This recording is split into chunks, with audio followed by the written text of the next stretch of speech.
ആലപ്പുഴയുടേത് എന്നല്ല, ഈ രാഷ്ട്രത്തിന്റെ തന്നെ മനസ്സാക്ഷിയെ ഞെട്ടിച്ച അതിക്രൂരമായ നരഹത്യ നടന്നിട്ട് ഇന്നേക്ക് 29 വർഷം പൂർത്തിയാവുകയാണ്.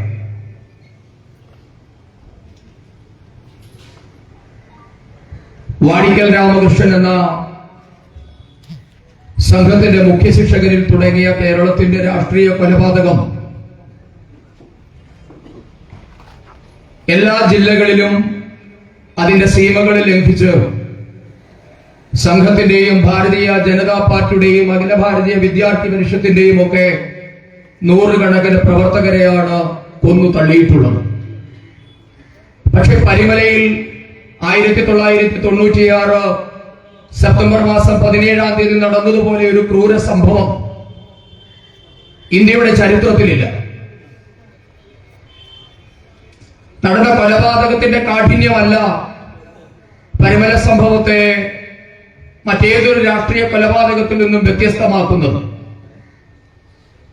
എങ്ങനെയാണ് ഭരണകൂടം അരിനിന്നുകൊണ്ട് ഭരണകൂടത്തിന്റെ മൗന അനുവാദമല്ല, പരസ്യമായ ഗൂഢാലോചനയുടെ ഭാഗമായി ഒരു കേസ്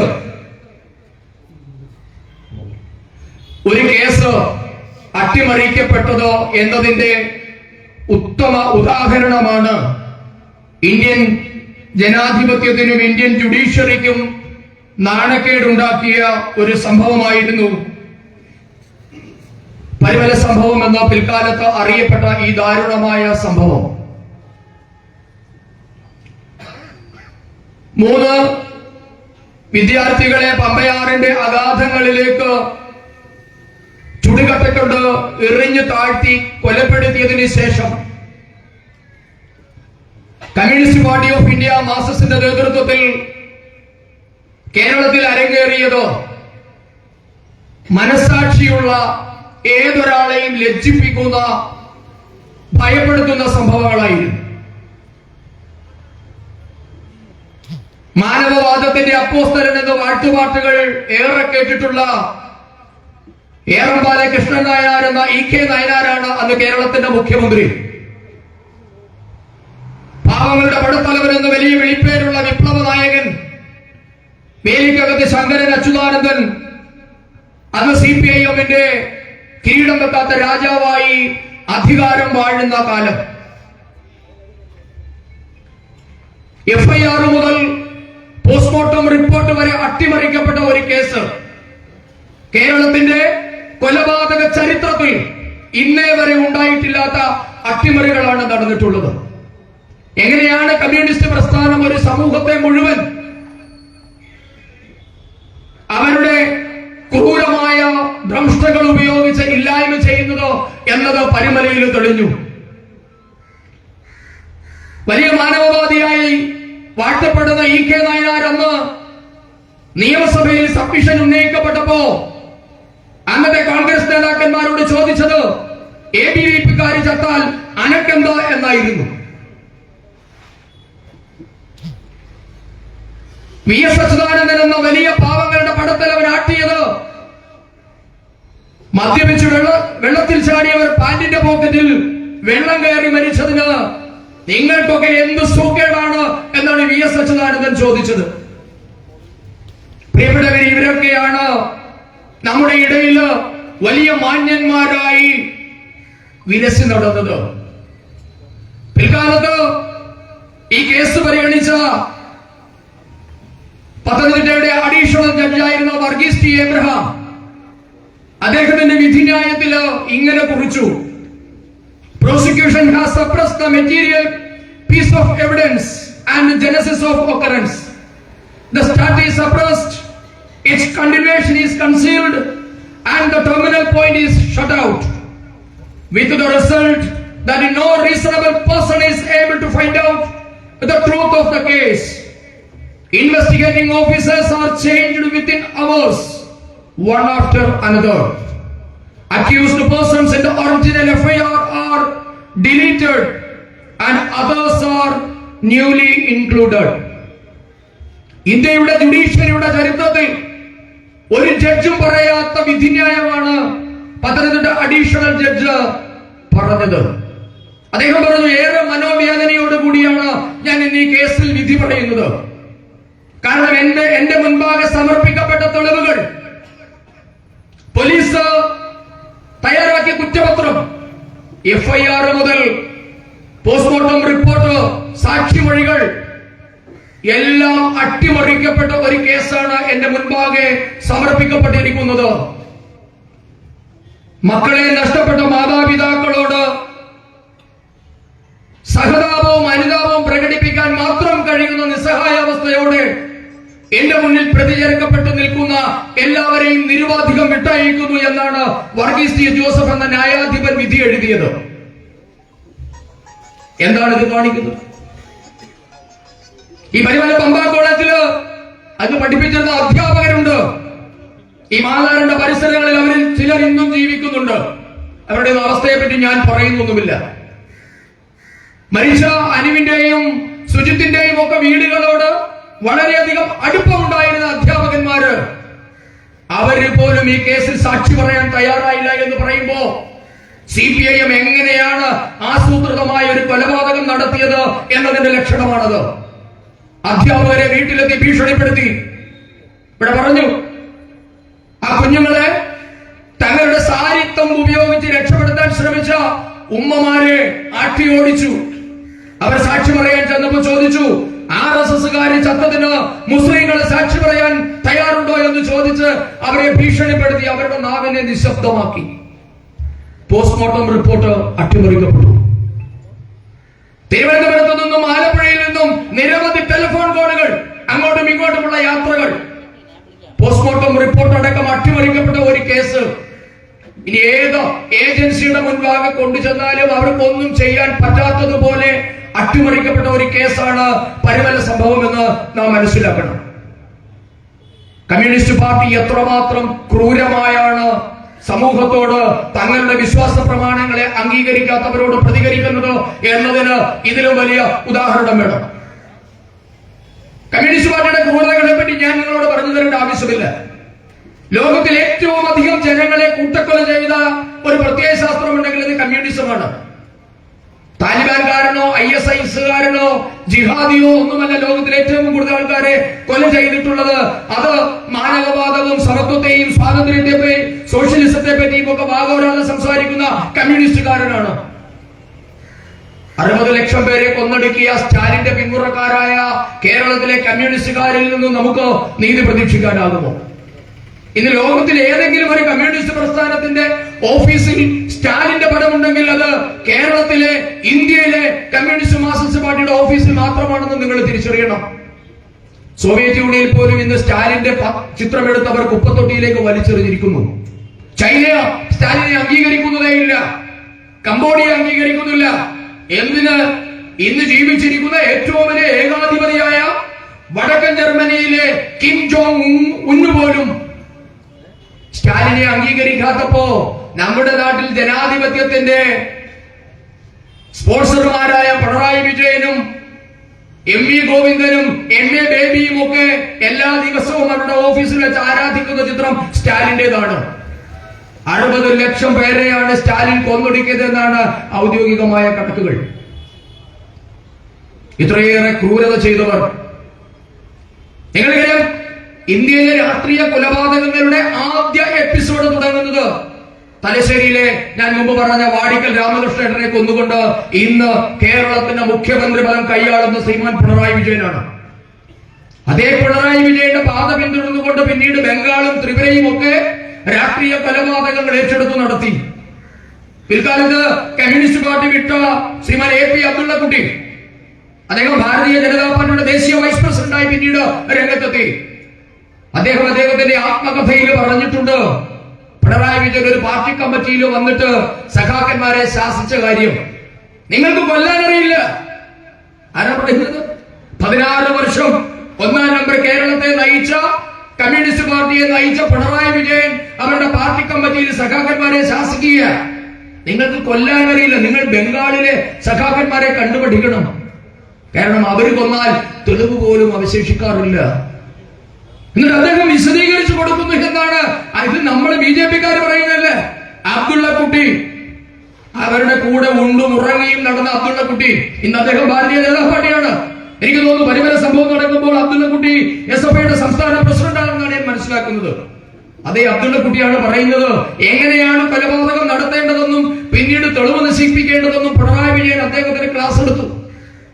പറയുകയാണ് 16 അടി താഴ്ചയുള്ള വലിയ കുഴിയെടുക്കണം, അവിടേക്ക് 3 ചാക്ക് ഉപ്പിടണം, അതിന്റെ മുകളിൽ ശവമിടണം, വീണ്ടും മുകളിലേക്ക് ചാക്ക് കണക്കിന് ഉപ്പിടണം, ഇങ്ങനെ വേണം നിങ്ങൾ ആൾക്കാരെ ഇല്ലായ്മ ചെയ്യാനെന്ന് പറഞ്ഞു കൊടുത്തത് ഇന്ന് കേരളം ഭരിക്കുന്ന നമ്മുടെയൊക്കെ മുഖ്യമന്ത്രി നമ്മുടെയൊക്കെ ജീവനും സ്വത്തിനും സംരക്ഷണം ഉറപ്പാക്കണമെന്ന് ഭരണഘടന തൊട്ട് സത്യം ചെയ്ത ശ്രീമാൻ പിണറായി വിജയനാണ് എന്ന് പറഞ്ഞത് അവരുടെ CPIM-ന്റെ MLA-യും MP-യും ഒക്കെയായ പഴയ അത്ഭുത കുട്ടിയായ അബ്ദുള്ള കുട്ടിയാണ്.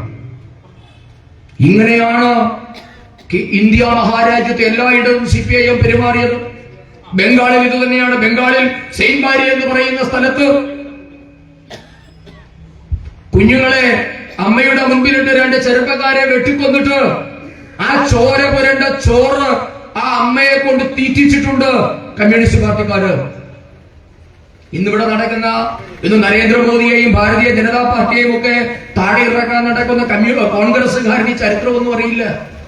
പശ്ചിമ ബംഗാളിൽ കോൺഗ്രസുകാരെ ഏറ്റവും കൂടുതൽ വേട്ടയാടിയത് കമ്മ്യൂണിസ്റ്റ് ഗുണ്ടകളാ. സെയിൻബാരിയിലെ 2 സഹോദരങ്ങളെ കൊന്ന് സ്വന്തം അമ്മയെ കൊണ്ട് ചുടുചോര വീണ ചോറ് തീറ്റിച്ചവന്മാരാണ് കമ്മ്യൂണിസ്റ്റുകാരെന്ന് ഞങ്ങളെ എതിർക്കുന്ന കോൺഗ്രസുകാരന്മാര് മറന്നുപോകണ്ട. ഇന്നെന്താ പാർട്ടിയുടെ അവസ്ഥ എന്ന് ഞാൻ പറയുന്നില്ല. CPIM-ഉം പിണറായി വിജയന്റെ കിങ്കരന്മാരും ഒക്കെ കുഴി കുഴിച്ച് ഉപ്പിട്ട് മൃതദേഹങ്ങൾ സംസ്കരിച്ചു എങ്കിൽ ഇന്ന് ബംഗാളിൽ പാർട്ടിയെ ജീവനോടെ ജനങ്ങള് കുഴിച്ചു മൂടിയിരിക്കുകയാണ്. ഇത് ബംഗാളിലെ CPIM-കാരൻ ഓടി അഭയം പ്രാപിക്കുന്നത് ഭാരതീയ ജനതാ പാർട്ടിയുടെ ഓഫീസുകളിലേക്കാണ്. കാരണം ഇന്ന് തൃണമൂലുകാരന്റെ ഇന്ന് അടിമേടിക്കുകയാണ്. ഇത് ബംഗാളിൽ എവിടെയെങ്കിലും ചെങ്കൊടി ഉയർത്തിയാൽ അടി ഉറപ്പാണ്.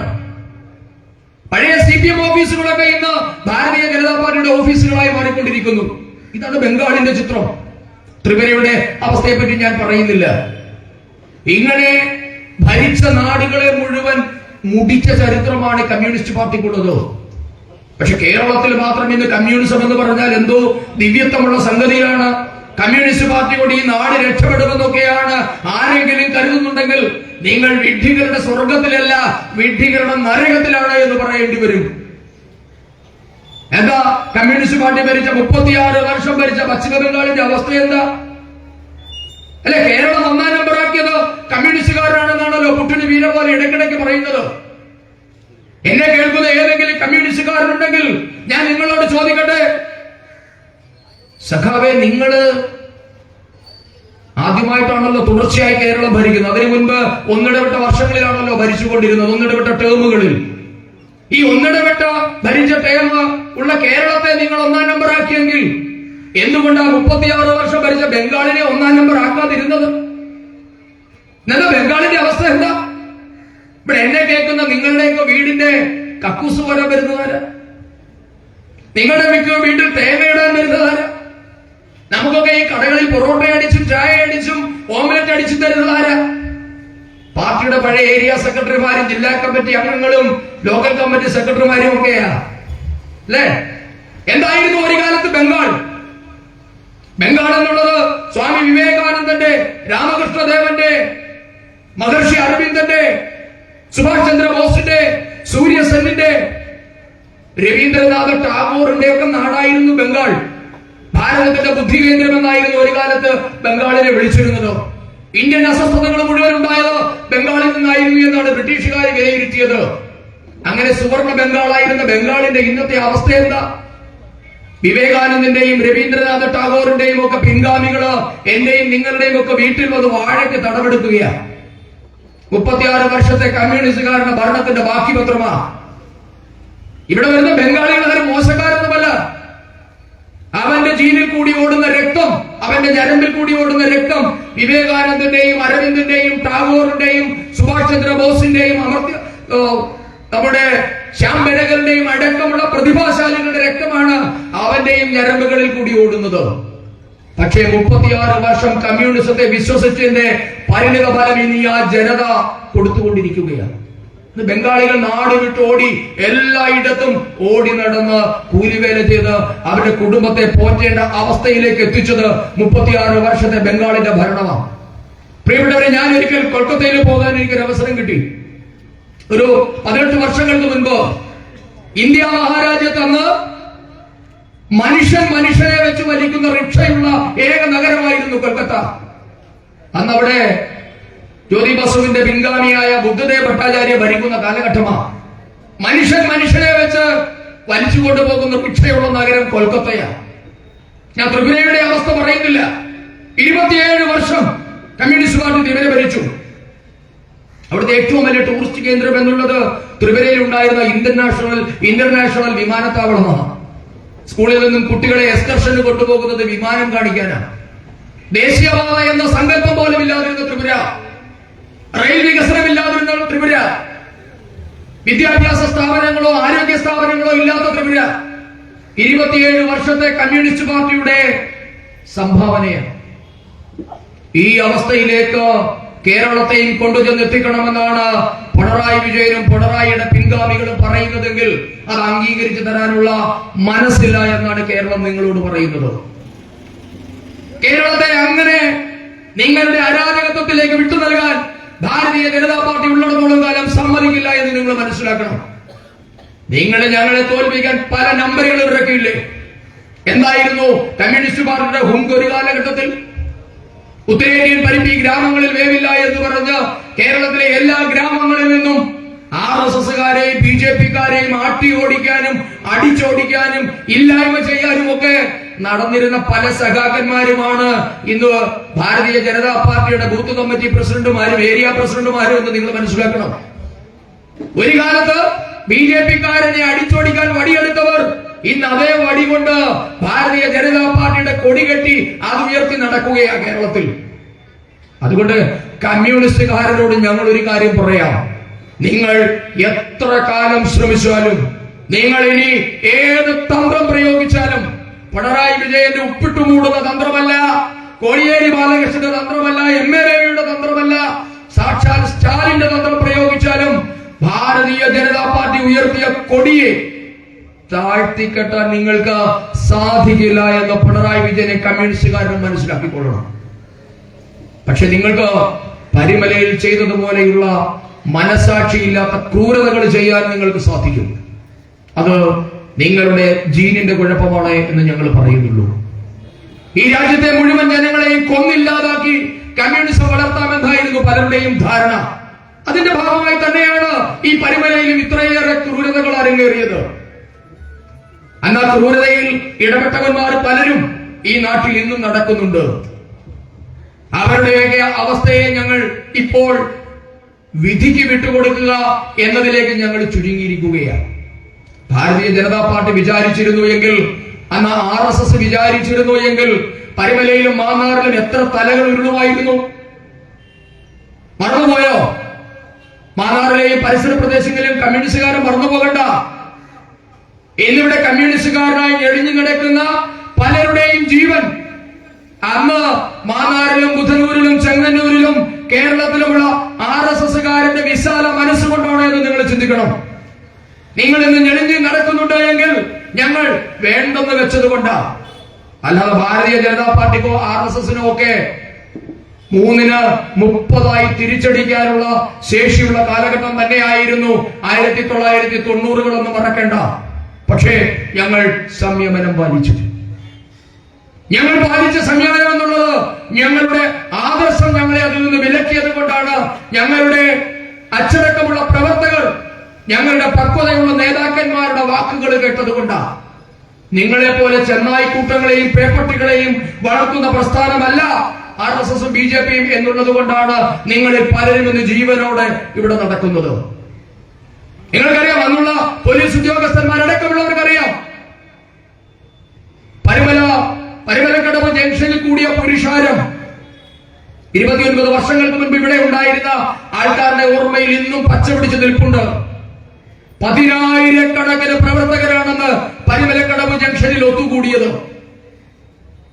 നെഞ്ചുലയ്ക്കുന്ന വേദനയോടെ ആർത്തലച്ചുകൊണ്ട് 10,000-കണക്കിന് മനുഷ്യരും പ്രവർത്തകരും അമ്മമാരും സ്ത്രീകളും അടക്കമുള്ളവർ തടിച്ചുകൂടി ഒരു നിർദ്ദേശത്തിന് വേണ്ടി. അന്ന് RSSന്റെ നേതാക്കന്മാര് ഒന്ന് നിശബ്ദത പാലിച്ചിരുന്നു എങ്കിൽ, അർത്ഥം വെച്ചൊരു വാക്ക് പറഞ്ഞിരുന്നു എങ്കിൽ, മാന്നാറിൽ നിന്നല്ല ചെങ്ങന്നൂർ താലൂക്കിൽ നിന്ന് കമ്മ്യൂണിസ്റ്റ് പാർട്ടി ഇല്ലാതാകുന്ന തരത്തിലുള്ള പ്രവർത്തനം ചെയ്യാനുള്ള ശേഷി ഞങ്ങൾക്കുണ്ടായിരുന്നു. അന്ന് സ്വർഗീയ മുകുന്ദേട്ടനും സേതുവേട്ടനും അടക്കമുള്ള സംഘത്തിന്റെ മുതിർന്ന പ്രചാരകന്മാര്, അന്ന് മുകുന്ദേട്ടൻ ഭാരതീയ ജനതാ പാർട്ടിയുടെ സംഘടനാ സെക്രട്ടറിയാണ്, അവരുടെ നേതൃത്വത്തിൽ മുഴുവൻ പ്രവർത്തകരെയും നിയന്ത്രിച്ചു നിർത്തിയ ദൃശ്യങ്ങള് അന്നത്തെ പോലീസുകാർ ഓർക്കുന്നുണ്ടാകും. പക്ഷെ അതേ പോലീസുകാര് ഞങ്ങളോട് ചെയ്ത ചതിയുണ്ടല്ലോ. നിങ്ങളുടെയൊക്കെ കുടുംബം 7 തലമുറ ചെന്നാലും ഗതി പിടിക്കാത്ത തരത്തിലുള്ള ക്രൂരതയാണ് നിങ്ങൾ ഈ നാട്ടിലെ ജനാധിപത്യ വിശ്വാസങ്ങളോട് ചെയ്തിട്ടുള്ളത് എന്ന് മാത്രമേ ഞാനിപ്പോൾ പറയുന്നുള്ളൂ. അതുകൊണ്ട് പ്രിയപ്പെട്ടവരെ, ഓരോ സെപ്റ്റംബർ 17 നമ്മെ സംബന്ധിക്കുന്നിടത്തോളം ഹൃദയം തകർന്നു പോകുന്ന വേദനയാണ് സമ്മാനിക്കുന്നത്. അതിലുപരി ഈ നാടിന്റെ സമാധാനം നിലനിർത്താൻ, ഈ നാട്ടിൽ ജനാധിപത്യം പുലരാൻ, ഈ നാട്ടിൽ സമത്വം ഉണ്ടാകാൻ, ഈ നാട്ടിൽ ശാന്തി ഉണ്ടാകാൻ, സമാധാനം ഉണ്ടാകാൻ ഭാരതീയ ജനതാ പാർട്ടിയും RSSും തീരുമാനിച്ചതുകൊണ്ടാണ് ഇന്നും നമ്മൾ ഇവിടെ അന്തസ്സോടെ ജീവിക്കുന്നത്. രക്തസാക്ഷികളെയും ബലിദാനികളെയും വിറ്റ് ജീവിക്കുന്ന പതിവ് ഭാരതീയ ജനതാ പാർട്ടിക്കും RSSനും ഇല്ലാത്തത് കൊണ്ട് മാത്രമാണ് ഞങ്ങൾ ഒരു തിരിച്ചടിക്ക് മുതിരാതിരുന്നത്. അതുകൊണ്ട് പക്ഷേ സെപ്റ്റംബർ 17 എന്നുള്ളത് നമ്മുടെ എല്ലാവരുടെയും മനസ്സിന്റെ അടിത്തട്ടിലുള്ള ഒരു നോവാണ്.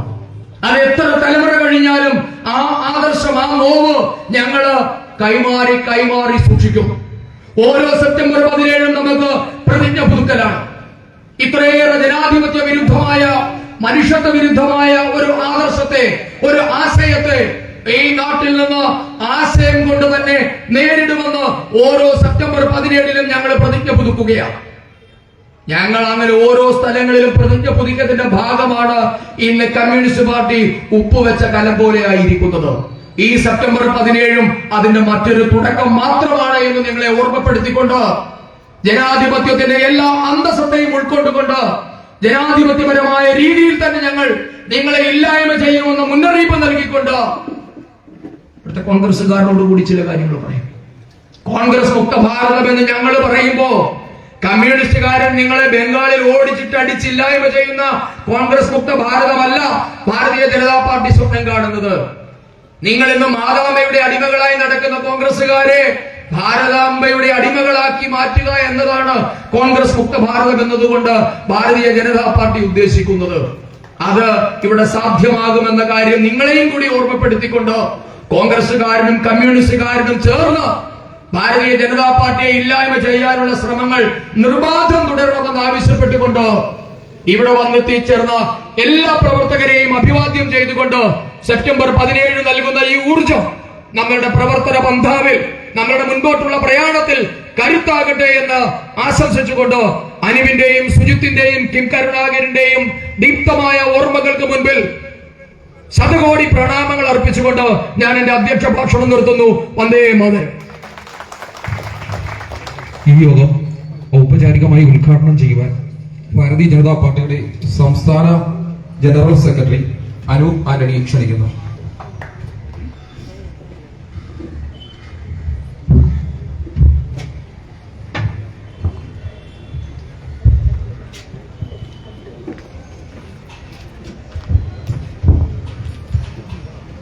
ഈ പരിപാടിയുടെ സമാരാധനായിട്ടുള്ള അധ്യക്ഷൻ ഭാരതീയ ജനതാ പാർട്ടിയുടെ ആലപ്പുഴ സൗത്തിന്റെ ജില്ലാധ്യക്ഷൻ ശ്രീ സന്ദീപ് വചസ്പതി, ഇന്നിവിടെ നമ്മോടൊപ്പമുള്ള പ്രിയപ്പെട്ട അനുവിന്റെ പിതാവ് കൂടിയായിട്ടുള്ള ശശിചേട്ടൻ,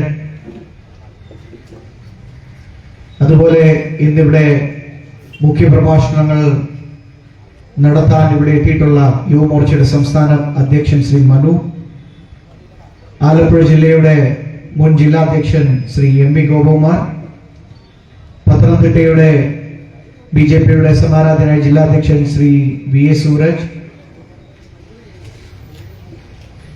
പ്രിയപ്പെട്ട ശ്രീ അനിൽകുമാർ, അതുപോലെ ഇന്ന് ഈ യോഗത്തിൽ പങ്കെടുക്കുന്ന ഭാരതീയ ജനതാ പാർട്ടിയുടെ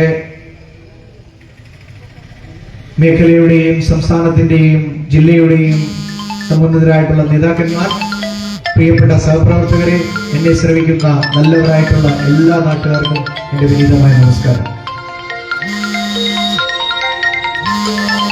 ഇന്നുവരെ കേരളം കണ്ടിട്ടുള്ളതിൽ വെച്ച് ഏറ്റവും ക്രൂരവും ഏറ്റവും ഭീകരവുമായ ഒരു ഇടതുപക്ഷ ക്രൂരതയുടെ 29 വർഷം പിന്നിടുന്ന ഒരു ദിവസമാണ് ഇന്ന്. ഇന്നും ഈ പ്രദേശത്തുള്ള ആളുകളുടെ മനസ്സിൽ തളം കെട്ടി നിൽക്കുന്ന ആ വേദന വർഷങ്ങൾ കഴിഞ്ഞിട്ടും നമ്മുടെ മനസ്സിൽ നിന്ന് മായുന്നില്ല, മറയുന്നില്ല എന്നുള്ളതിന്റെ ഏറ്റവും വലിയൊരു തെളിവാണ് ഇന്ന് ഈ വൈകുന്നേരം ഈ മാന്നാറിൽ വെച്ച് നടക്കുന്ന ഈ പരിപാടി. വർഷങ്ങൾക്ക് മുമ്പ് ദേശീയതയുടെ പതാകവാഹകരായി പമ്പ കോളേജിൽ പ്രവർത്തിച്ചിരുന്ന,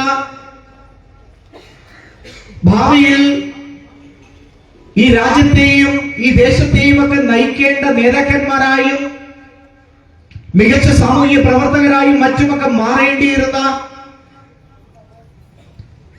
ഈ സമൂഹത്തിന് വഴികാട്ടികളായിക്കൊണ്ട് ദേശീയതയുടെ പതാക വീണ്ടും വീണ്ടും ഉയരത്തിലേക്ക് ഉയർത്തിപ്പിടിക്കാൻ തയ്യാറായിക്കൊണ്ട് മുന്നിട്ട് വന്ന 3 ചെറുപ്പക്കാർ. ആ ചെറുപ്പക്കാരെ നിഷ്കരുണമായി ഈ പമ്പയാറ്റിന്റെ അടിയിലേക്ക് ഇഷ്ടിക കൊണ്ടും കല്ലുകൊണ്ടും എറിഞ്ഞുകൊണ്ട്, വടികൾ കൊണ്ട് അടിച്ചുകൊണ്ട്, ഒരിറ്റ് ശ്വാസം പോലും കിട്ടാത്ത രീതിയിൽ ജലസമാധി അടയിക്കേണ്ട അവസ്ഥയിലേക്ക് തള്ളിവിട്ട CPM ക്രൂരതയുടെ 29 വർഷങ്ങളാണ് പിന്നിട്ടത്. ഈ 29 വർഷങ്ങൾ പിന്നിടുമ്പോഴും നമ്മുടെ എല്ലാം മനസ്സിൽ ഈ രാജ്യത്തിന് വേണ്ടിയിട്ട്, ഈ ദേശത്തിന് വേണ്ടിയിട്ട്, ഈ പ്രസ്ഥാനം വിശ്വസിക്കുന്ന ദേശീയത എന്ന് പറയുന്ന ആശയത്തിന് വേണ്ടിയിട്ട് സ്വന്തം ജീവൻ ബലിയർപ്പിച്ച ആ 3 ബലിദാനികൾക്ക് ഇന്ന് ഈ പരിമല മാത്രമല്ല, ആലപ്പുഴ ജില്ല മാത്രമല്ല, ഇന്ന് കേരളം മാത്രമല്ല, ഇന്ന് രാജ്യം മുഴുവൻ അവരുടെ മുമ്പിൽ തല കുനിച്ചുകൊണ്ട് അവർക്ക് ബാഷ്പാഞ്ജലികൾ അർപ്പിക്കുകയാണ് ഇന്നത്തെ ദിവസം. കാരണം അന്ന് ആ പമ്പയാറ്റിൽ വെച്ച് നഷ്ടപ്പെട്ടത് ദേശീയതയുടെ പതാകവഹാരായിട്ടുള്ള 3 യുവ വിദ്യാർത്ഥികളെ മാത്രമല്ല, അന്ന് നഷ്ടപ്പെട്ടത് നമ്മുടെ പ്രസ്ഥാനത്തിന് പിന്നീട് നയിക്കേണ്ടിയിരുന്ന 3 മികച്ച നേതാക്കന്മാരെ കൂടിയായിരുന്നു. ഇന്ന് ഭാരതീയ ജനതാ പാർട്ടിയും സംഘപ്രസ്ഥാനങ്ങളും ദേശീയതയുടെ പതാകയും ഏന്തിക്കൊണ്ട് മുമ്പോട്ട് പോകുമ്പോൾ അതിന്റെ മുൻനിരയിൽ നിന്ന് നയിക്കേണ്ടിയിരുന്ന 3 പേരെയാണെന്ന് നമുക്ക് നഷ്ടമായത്. നമ്മളെ സംബന്ധിച്ച് എത്ര മറക്കാൻ ശ്രമിച്ചാലും, ഇവിടുത്തെ ഇടതുപക്ഷവും കോൺഗ്രസും ചേർന്ന് ചരിത്രത്തിന്റെ താളുകളിൽ നിന്ന് എത്ര മായ്ക്കാൻ ശ്രമിച്ചാലും അത് നടക്കാത്ത ഒരു സംഭവമാണ് 29 വർഷങ്ങൾക്ക് മുമ്പ് നമ്മുടെ ഈ നാട്ടിൽ സംഭവിച്ചത്. ഇവിടെ വളരെ വിശദമായി അന്ന് സംഭവിച്ച സംഭവങ്ങളെക്കുറിച്ചും കാര്യങ്ങളെക്കുറിച്ചും അധ്യക്ഷ പ്രസംഗത്തിലും സ്വാഗത പ്രസംഗത്തിലും പറഞ്ഞു കഴിഞ്ഞു. ഇവിടെ സന്ദീപ്ജി സൂചിപ്പിച്ചു, ആശയം കൊണ്ട് നേരിടാൻ സാധിക്കുന്നില്ല എങ്കിൽ ഉന്മൂലനം കൊണ്ട് നേരിടുക എന്ന രാഷ്ട്രീയം മുന്നോട്ട് വെക്കുന്ന കൈപ്പിടിയിലുള്ള ഒരു രാഷ്ട്രീയ പ്രസ്ഥാനമാണ് ഇടതുപക്ഷം. അതിന് കേരളത്തിൽ മാത്രമല്ല, ഇടതുപക്ഷം എവിടെയെല്ലാം അധികാരത്തിൽ വന്നിട്ടുണ്ടോ, എവിടെയെല്ലാം കമ്മ്യൂണിസം എന്ന് പറയുന്ന പ്രത്യയശാസ്ത്രം അധികാരത്തിൽ വന്നിട്ടുണ്ടോ, അവിടെയെല്ലാം ഉന്മൂലനം എന്ന രാഷ്ട്രീയ ആശയം, ക്രൂരതയുടെ രാഷ്ട്രീയം മാത്രം കൈപിടിച്ചുകൊണ്ടാണ് ഇടതുപക്ഷ പ്രസ്ഥാനങ്ങളും ഇടതുപക്ഷ സർക്കാരുകളും കമ്മ്യൂണിസ്റ്റ് സർക്കാരുകളും മുമ്പോട്ട് പോയിട്ടുള്ളത്. ലോക പ്രശസ്തമായ ഒരു പുസ്തകമുണ്ട്, അതിന്റെ പേര് the black book of communism എന്നാണ്. The black book of communism എന്ന പുസ്തകം സ്റ്റെഫനി കുർത്തോസ് എന്ന് പറയുന്ന ഒരു ഗവേഷക ഹാർവാർഡ് യൂണിവേഴ്സിറ്റി പ്രസിദ്ധീകരിച്ച the black book of communism എന്ന് പറയുന്ന പുസ്തകത്തിൽ അക്കമിട്ട് നിരത്തിയിട്ടുണ്ട്. എന്ന് മുതൽ കമ്മ്യൂണിസ്റ്റ് പ്രസ്ഥാനങ്ങൾ ലോകത്തുണ്ടായിട്ടുണ്ടോ, ആ കമ്മ്യൂണിസ്റ്റ് പ്രസ്ഥാനങ്ങളും ആ കമ്മ്യൂണിസ്റ്റ് പ്രസ്ഥാനങ്ങൾ ഭരിക്കുന്ന മരിച്ച ആളുകളുടെ, ജീവൻ നഷ്ടമായ വ്യക്തികളുടെ കണക്കുകൾ അക്കമിട്ട് നിരത്തിയിട്ടുണ്ട് ബ്ലാക്ക് ബുക്ക് ഓഫ് കമ്മ്യൂണിസം എന്ന് പറയുന്ന പുസ്തകത്തിൽ. അതില് സ്റ്റെഫനി കുർത്തോസ് അടക്കമുള്ളവർ എഴുതിയിരിക്കുന്നത് കമ്മ്യൂണിസ്റ്റ് ഭരണം കാരണം, കമ്മ്യൂണിസ്റ്റ് പ്രസ്ഥാനം കാരണം ജീവിതം നഷ്ടപ്പെട്ടത് ഏകദേശം 9.5 കോടി ആളുകൾക്കാണ്. ലോകത്തിൽ ഒട്ടാകെ 9.5 കോടി ആളുകൾ. നമുക്കറിയാം, നമ്മുടെ തൊട്ടടുത്തുള്ള സംസ്ഥാനമായ തമിഴ്നാടിന്റെ ജനസംഖ്യ പോലും 7.5 കോടി മാത്രമേ ഉള്ളൂ. അപ്പോഴാണ് നമ്മൾ ഓർക്കേണ്ടത്, തൊട്ടടുത്തുള്ള തമിഴ്നാടിനേക്കാളും അല്ലെങ്കിൽ നമ്മുടെ കൊച്ചു കേരളത്തിന്റെ 3 ഇരട്ടി ജനസംഖ്യയാണ് കമ്മ്യൂണിസ്റ്റ് പ്രസ്ഥാനങ്ങളും കമ്മ്യൂണിസ്റ്റ് സർക്കാരുകളും കൊന്നൊടുക്കിയിട്ടുള്ളത് എന്ന് ഗവേഷകന്മാരാണ് എഴുതി വെച്ചിട്ടുള്ളത്. ഇതാണ് കമ്മ്യൂണിസ്റ്റ് പാർട്ടിയുടെ ചരിത്രം. നേരത്തെ ഇവിടെ പറഞ്ഞു, സംഘപ്രസ്ഥാനങ്ങളുടെ ആദ്യത്തെ ബലിദാനിയായിട്ടുള്ള, കേരളത്തിലെ ആദ്യത്തെ ബലിദാനിയായിട്ടുള്ള വാടിക്കൽ രാമകൃഷ്ണൻ മുതൽ ഇങ്ങോട്ട് പ്രിയപ്പെട്ട അനുവും സുജിത്തും കിം കരുണാകരനും അടക്കമുള്ള നിരവധി ബലിദാനികളടക്കം കമ്മ്യൂണിസ്റ്റ് പ്രസ്ഥാനങ്ങൾ കാരണം ജീവൻ നഷ്ടപ്പെട്ടത് 9.5 കോടി ആളുകൾക്കാണ് ഇന്ന് ലോകത്ത്. കാരണം കമ്മ്യൂണിസം എന്ന് പറഞ്ഞു കഴിഞ്ഞാൽ അത് ക്രൂരതയുടെ മറ്റൊരു പതിപ്പാണ്. ഇവിടെ നേരത്തെ പറഞ്ഞതുപോലെ ഇന്ന് കേരളം ഭരിക്കുന്ന മുഖ്യമന്ത്രിയായ പിണറായി വിജയന്റെ മനസ്സിലുള്ള ക്രൂരതയുടെ കഥകൾ പോലും ഇന്ന് ഒരു എക്സ് കമ്മ്യൂണിസ്റ്റുകാരൻ അദ്ദേഹത്തിന്റെ ഓട്ടോബയോഗ്രഫിയിൽ എഴുതി വെച്ചിട്ടുണ്ട്.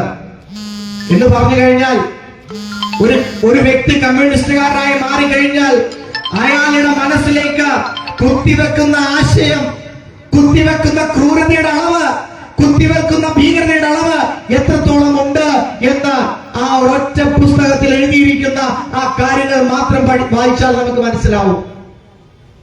അങ്ങനെയുള്ള ഒരു വ്യക്തി നയിക്കുന്ന കേരളമാണ് ഇന്ന് കേരളത്തിലെ മുഖ്യമന്ത്രി അടക്കമുള്ള CPM-ന്റെ ഓരോ നേതാക്കന്മാരും അങ്ങനെ ഒരു ക്രൂരതയുടെ ആശയം പേറി ജീവിതം മുന്നോട്ട് കൊണ്ടുപോയ ആ ജീവിതം നയിച്ച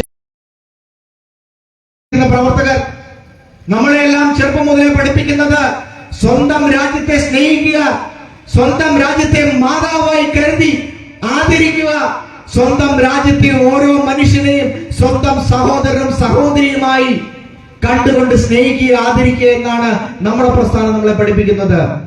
എന്നാൽ ഇവിടെ കമ്മ്യൂണിസ്റ്റ് പ്രസ്ഥാനങ്ങൾ, കമ്മ്യൂണിസ്റ്റ് ആശയങ്ങൾ മുമ്പോട്ട് വെക്കുന്ന പ്രസ്ഥാനങ്ങൾ, കമ്മ്യൂണിസ്റ്റ് പാർട്ടികൾ അവർ പഠിപ്പിക്കുന്നത് തന്റെ അയൽക്കാരനെ തന്റെ ആശയമല്ല പേർന്നതെങ്കിൽ ക്രൂരമായി ഉന്മൂലനം ചെയ്യാനാണ് കമ്മ്യൂണിസ്റ്റ് പ്രസ്ഥാനങ്ങളിലൂടെ പഠിപ്പിക്കുന്നത്. ഇതാണ് ദേശീയതയുടെ പതാകവാരായിട്ടുള്ള നമ്മളെ പോലുള്ളവരും കമ്മ്യൂണിസ്റ്റ് പാർട്ടിയിൽ പ്രവർത്തിക്കുന്ന പ്രവർത്തകരും തമ്മിലുള്ള വ്യത്യാസം. ഇതാണ് നമ്മളത് നിരവധി തവണ കണ്ടു. പരമ്പരയിൽ നടന്ന സംഭവം മാത്രമല്ല, വാടിക്കൽ രാമകൃഷ്ണന്റെ വിഷയം മാത്രമല്ല, അന്ന് മുതൽ ഇങ്ങോട്ട് നിരവധി സംഭവങ്ങൾ, നിരവധി ബലിദാനികൾ ഇന്ന് കേരളത്തിലുണ്ടായി. എനിക്ക് തോന്നുന്നു കേരളം മുഴുവൻ, ഭാരതം മുഴുവൻ നോക്കുമ്പോൾ ഏറ്റവും അധികം കമ്മ്യൂണിസ്റ്റ് പ്രസ്ഥാനങ്ങൾക്ക്, കമ്മ്യൂണിസ്റ്റ് ആശയത്തിന് ബലിദാനികളെ നൽകേണ്ടി വന്ന ഒരു പ്രസ്ഥാനം കേരളത്തിലെ പ്രസ്ഥാനമാണ്. ഞാൻ ഭാരതത്തിൽ അങ്ങോളം ഇങ്ങോളം യാത്ര ചെയ്യുമ്പോഴെല്ലാം, മറ്റ് സംസ്ഥാനങ്ങളിൽ പോകുമ്പോഴെല്ലാം വളരെയധികം ആദരവോടുകൂടിയാണ് ആ സംസ്ഥാനത്തെ പ്രവർത്തകർ കേരളത്തിൽ നിന്ന് വരുന്ന പ്രവർത്തകരാണെന്ന് പറയുമ്പോൾ എന്നെ നോക്കിക്കാണുന്നത്. അത് എന്നോടുള്ള ആദരവല്ല. പ്രധാനമന്ത്രി നരേന്ദ്രമോദി മുതൽ ഏതൊരു സംസ്ഥാനത്തിലെ ഓരോ ചെറിയ പ്രവർത്തകൻ പോലും നമ്മുടെ ആശയത്തിന് വേണ്ടിയിട്ട്, നമ്മുടെ രാഷ്ട്രത്തിന് വേണ്ടിയിട്ട്, നമ്മുടെ പ്രത്യയശാസ്ത്രത്തിന് വേണ്ടിയിട്ട്, നമ്മുടെ പ്രസ്ഥാനത്തിന് വേണ്ടിയിട്ട് സ്വന്തം ജീവൻ ബലിയർപ്പിച്ച ആ ബലിദാനികളോടുള്ള ആദരവാണ് ഇന്ന് ലോകം മുഴുവൻ, ഭാരതം മുഴുവൻ നമ്മളോട് കാണിക്കുന്നത്. അങ്ങനെയുള്ള ഒരു വലിയ ബാധ്യത കൂടി ഓരോ ഭാരതീയ ജനതാ പാർട്ടി പ്രവർത്തകനും ഓരോ സംഘപ്രസ്ഥാനത്തിലെ പ്രവർത്തകന്റെ മുകളിലും ചുമലിലും ഉണ്ട് എന്നുകൂടി ഞാൻ ഈ അവസരത്തിൽ ഓർമ്മിപ്പിക്കുകയാണ്. കാരണം നമ്മൾക്ക് വേണ്ടിയിട്ട്, നമ്മുടെ പ്രസ്ഥാനത്തിന് വേണ്ടിയിട്ട്, നമ്മുടെ ആശയത്തിന് വേണ്ടിയിട്ട് ഈ കേരളത്തില് നമ്മുടെ പ്രസ്ഥാനം മുമ്പോട്ട് കൊണ്ടുപോകാൻ വേണ്ടിയിട്ട് ജീവൻ ബലിയർപ്പിച്ച നിരവധി ബലിദാനികൾ കേരളത്തിലുണ്ട്. അവർ ചെയ്ത ജീവത്യാഗം, അവർ നൽകിയ ബലിദാനം, ആ ബലിദാനത്തിന്റെ ഒരു വലിയ കടമയും ഒരു ചുമതലയും നമ്മുടെ ഓരോരുത്തരുടെയും ചുമതലകളുണ്ട്. കമ്മ്യൂണിസ്റ്റ് പാർട്ടി എന്ന് പറയുന്ന പ്രസ്ഥാനത്തെ കുറിച്ച് ഇവിടെ അധ്യക്ഷ പ്രസംഗത്തിൽ പറഞ്ഞു. കമ്മ്യൂണിസ്റ്റ് പാർട്ടി എന്ന് പറയുന്ന ആശയത്തില് ക്രൂരത എന്ന് പറയുന്ന ഒരാശയം അവരുടെ ആശയവുമായി ഇണങ്ങിക്കഴിഞ്ഞിരുന്ന ഒരാശയമാണ് ക്രൂരത.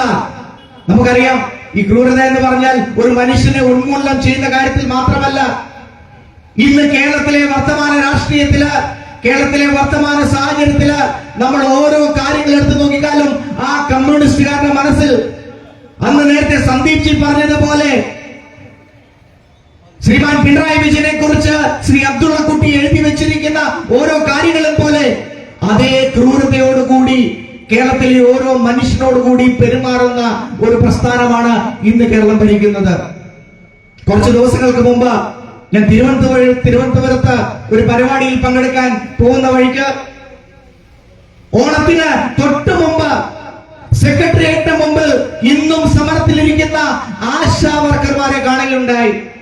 നമുക്കറിയാം, എത്രയോ മാസങ്ങളായിട്ട് 100, 200, 250 രൂപ കൂട്ടിക്കൊടുക്ക് തങ്ങളുടെ സാലറിയിൽ നിന്ന് കൂട്ടിത്തരാൻ ആവശ്യപ്പെട്ടുകൊണ്ട് പിണറായി വിജയൻ സർക്കാരിന്റെ മുമ്പിൽ, പിണറായി വിജയൻ എന്ന് പറയുന്ന രാഷ്ട്രീയമുള്ള മുഖ്യമന്ത്രിയുടെ മുമ്പിൽ കെഞ്ചി കേടുകൊണ്ട് സമരത്തിലിരിക്കുകയാണ് ആശാ വർക്കർമാരായിട്ടുള്ള നമ്മുടെ സഹോദരിമാർ. നിങ്ങൾ ആലോചിക്കണം, മനസ്സ് കല്ലാക്കിയിരിക്കുന്ന ഒരു മുഖ്യമന്ത്രിക്ക് മാത്രമല്ലേ ആ അമ്മമാരുടെ സഹോദരിമാരുടെ വേദന കാണാതിരിക്കാൻ സാധിക്കൂ. കഴിഞ്ഞ ഓണം പോലും ആ സഹോദരിമാര് സ്വന്തം വീട്ടിലല്ല ഓണം ആഘോഷിച്ചത്, മറിച്ച് സെക്രട്ടേറിയറ്റിന് മുമ്പിൽ ഇരുന്നുകൊണ്ട് തങ്ങളെ കൊണ്ടാവാവുന്ന രീതിയിൽ സദ്യ ഉണ്ടാക്കി കഴിച്ചുകൊണ്ടാണ് ഈ കഴിഞ്ഞ ഓണം പോലും ആശാ വർക്കർമാരായിട്ടുള്ള സഹോദരിമാർ ചെലവഴിച്ചത്, ഈ തവണത്തെ ഓണം പോലും ആഘോഷിച്ചത്. എന്നിട്ട് പോലും കണ്ണടച്ച ഒരു സർക്കാർ.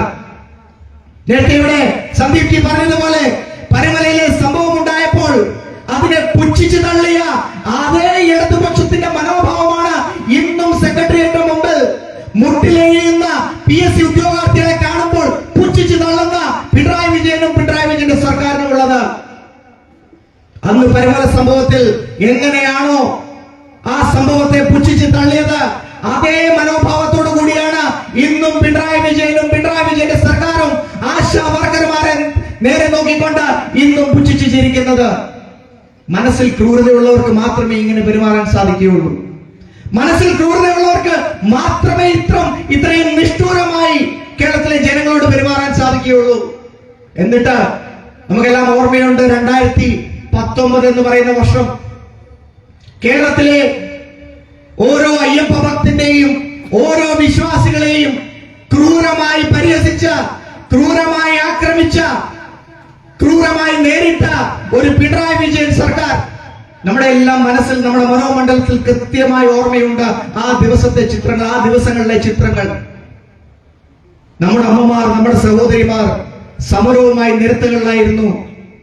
നമ്മുടെ നിരവധി സഹോദരങ്ങളെ പോലീസുകാർ അടിച്ചു, പോലീസുകാർ ജയിലിലിട്ടു. ഇന്നും നിരവധി ആളുകളുടെ മുകളിൽ കേസുകളാണ്. എന്നിട്ടും ഒരു നാണവുമില്ലാതെ, ഒരു ഉളുപ്പുമില്ലാതെ അതേ മനസ്സിലെ ക്രൂരത ഒളിപ്പിച്ചു വെച്ചുകൊണ്ട് ഇപ്പോൾ അയ്യപ്പ സംഗമം നടത്താൻ വേണ്ടി ഇറങ്ങിയിരിക്കുകയാണ് ഇതേ പിണറായി വിജയൻ സർക്കാർ. ഒന്ന് ആലോചിച്ച് നോക്കണം, എന്തൊരു വിരോധാഭാസമാണ്. ഒരു സമയത്ത് ഇതേ അയ്യപ്പ വിശ്വാസികളെ പരിഹസിച്ചും ക്രൂരമായി ശിക്ഷിച്ചുകൊണ്ടും പൂങ്കാവനം കളങ്കപ്പെടുത്താൻ ശ്രമിച്ച അതേ പിണറായി വിജയനാണ് ഇന്ന് അയ്യപ്പ സംഗമം നടത്താൻ വേണ്ടിയിട്ട് പരിപാടിയുമായി രംഗത്തിറങ്ങിയിരിക്കുന്നത്. എന്ന് പറഞ്ഞാൽ അധികാരത്തിലെത്താൻ വേണ്ടിയിട്ട് എന്ത് ക്രൂരതയും ചെയ്യുക മാത്രമല്ല, ഏതറ്റം വരെയും പോകാൻ വേണ്ടിയിട്ട് ഒരു ഉളുപ്പുമില്ലാതെ, ഒരു നാണവുമില്ലാതെ ഏതറ്റം വരെയും പോകാൻ തയ്യാറാണ് തങ്ങൾ എന്നുകൂടി തെളിയിക്കുകയാണ് ശ്രീമാൻ പിണറായി വിജയനും കൂട്ടരും. ക്രൂരതയുടെ അങ്ങേയറ്റത്തെ ലക്ഷണമല്ലേ അയ്യപ്പ ഭക്തന്മാരുടെ കേസുകൾ പോലും പിൻവലിക്കാതെ, നിരവധി ആയിരക്കണക്കിന് അയ്യപ്പ ഭക്തന്മാർക്ക് നേരെയുള്ള പോലീസിന്റെ കേസുകൾ പോലും പിൻവലിക്കാതെ അയ്യപ്പ സംഗമം നടത്തുന്നത് ഈ പിണറായി വിജയൻ സർക്കാരിന്റെ അതേ ക്രൂരതയല്ലേ? അന്ന് പരമലയിൽ കാട്ടിയ അതേ ക്രൂരത തന്നെയാണ് ഇന്നും അയ്യപ്പ ഭക്തന്മാരെ കളിയാക്കിക്കൊണ്ടും പരിഹസിച്ചുകൊണ്ടും ഈ അയ്യപ്പ സംഗമം നടത്തിക്കൊണ്ട് ശ്രീമാൻ പിണറായി വിജയൻ ചെയ്തുകൊണ്ടിരിക്കുന്നത്. കാരണം ഇവരുടെ രക്തത്തിൽ അലിഞ്ഞിട്ടുള്ളതാണ് ആ ക്രൂരത, രക്തത്തിൽ അലിഞ്ഞിട്ടുള്ളതാണ് ജനങ്ങളോടുള്ള ക്രൂരത. കാരണം അവരെ സംബന്ധിച്ച് അധികാരത്തിൽ വരാൻ ഉന്മൂലനത്തിന്റെ രാഷ്ട്രീയമായിക്കൊള്ളട്ടെ, ക്രൂര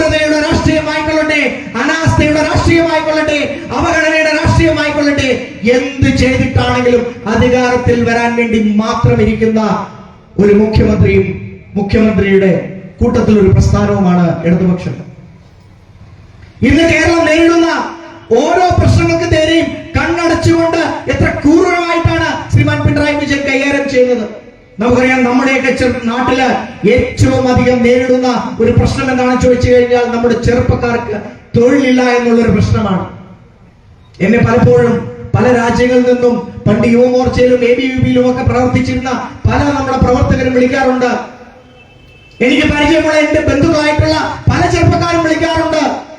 ഇവരെല്ലാം വളരെ വിഷമത്തോടു കൂടി പറയുന്നത്, ചേട്ടാ, ഞങ്ങളിപ്പോൾ കാനഡയിലാണ്, ഞങ്ങളിപ്പോൾ യൂറോപ്പിലെ ഒരു രാഷ്ട്രത്തിലാണ്, ഞങ്ങൾ ഇന്ന സ്ഥലത്താണ്, ഞങ്ങൾ ഇവിടെ 1 ലക്ഷം രൂപയ്ക്കും 1.5 ലക്ഷം രൂപയ്ക്കും വേണ്ടി ജോലി എടുത്തുകൊണ്ട് 1 രൂപ പോലും മിച്ചം പിടിക്കാൻ സാധിക്കാതെ ഇവിടെ ഡയപ്പർ മാറ്റുന്ന തൊഴിൽ ചെയ്തുകൊണ്ടിരിക്കുകയാണ് എന്ന് വളരെ വിഷമത്തോട് വിളിച്ചു പറയുന്ന നിരവധി ചെറുപ്പക്കാരുള്ള ഒരു മേഖലയാണ് നമ്മുടേത്. എന്തുകൊണ്ടാണ് ഇങ്ങനെ ഒരു സാഹചര്യം ഉണ്ടായത്?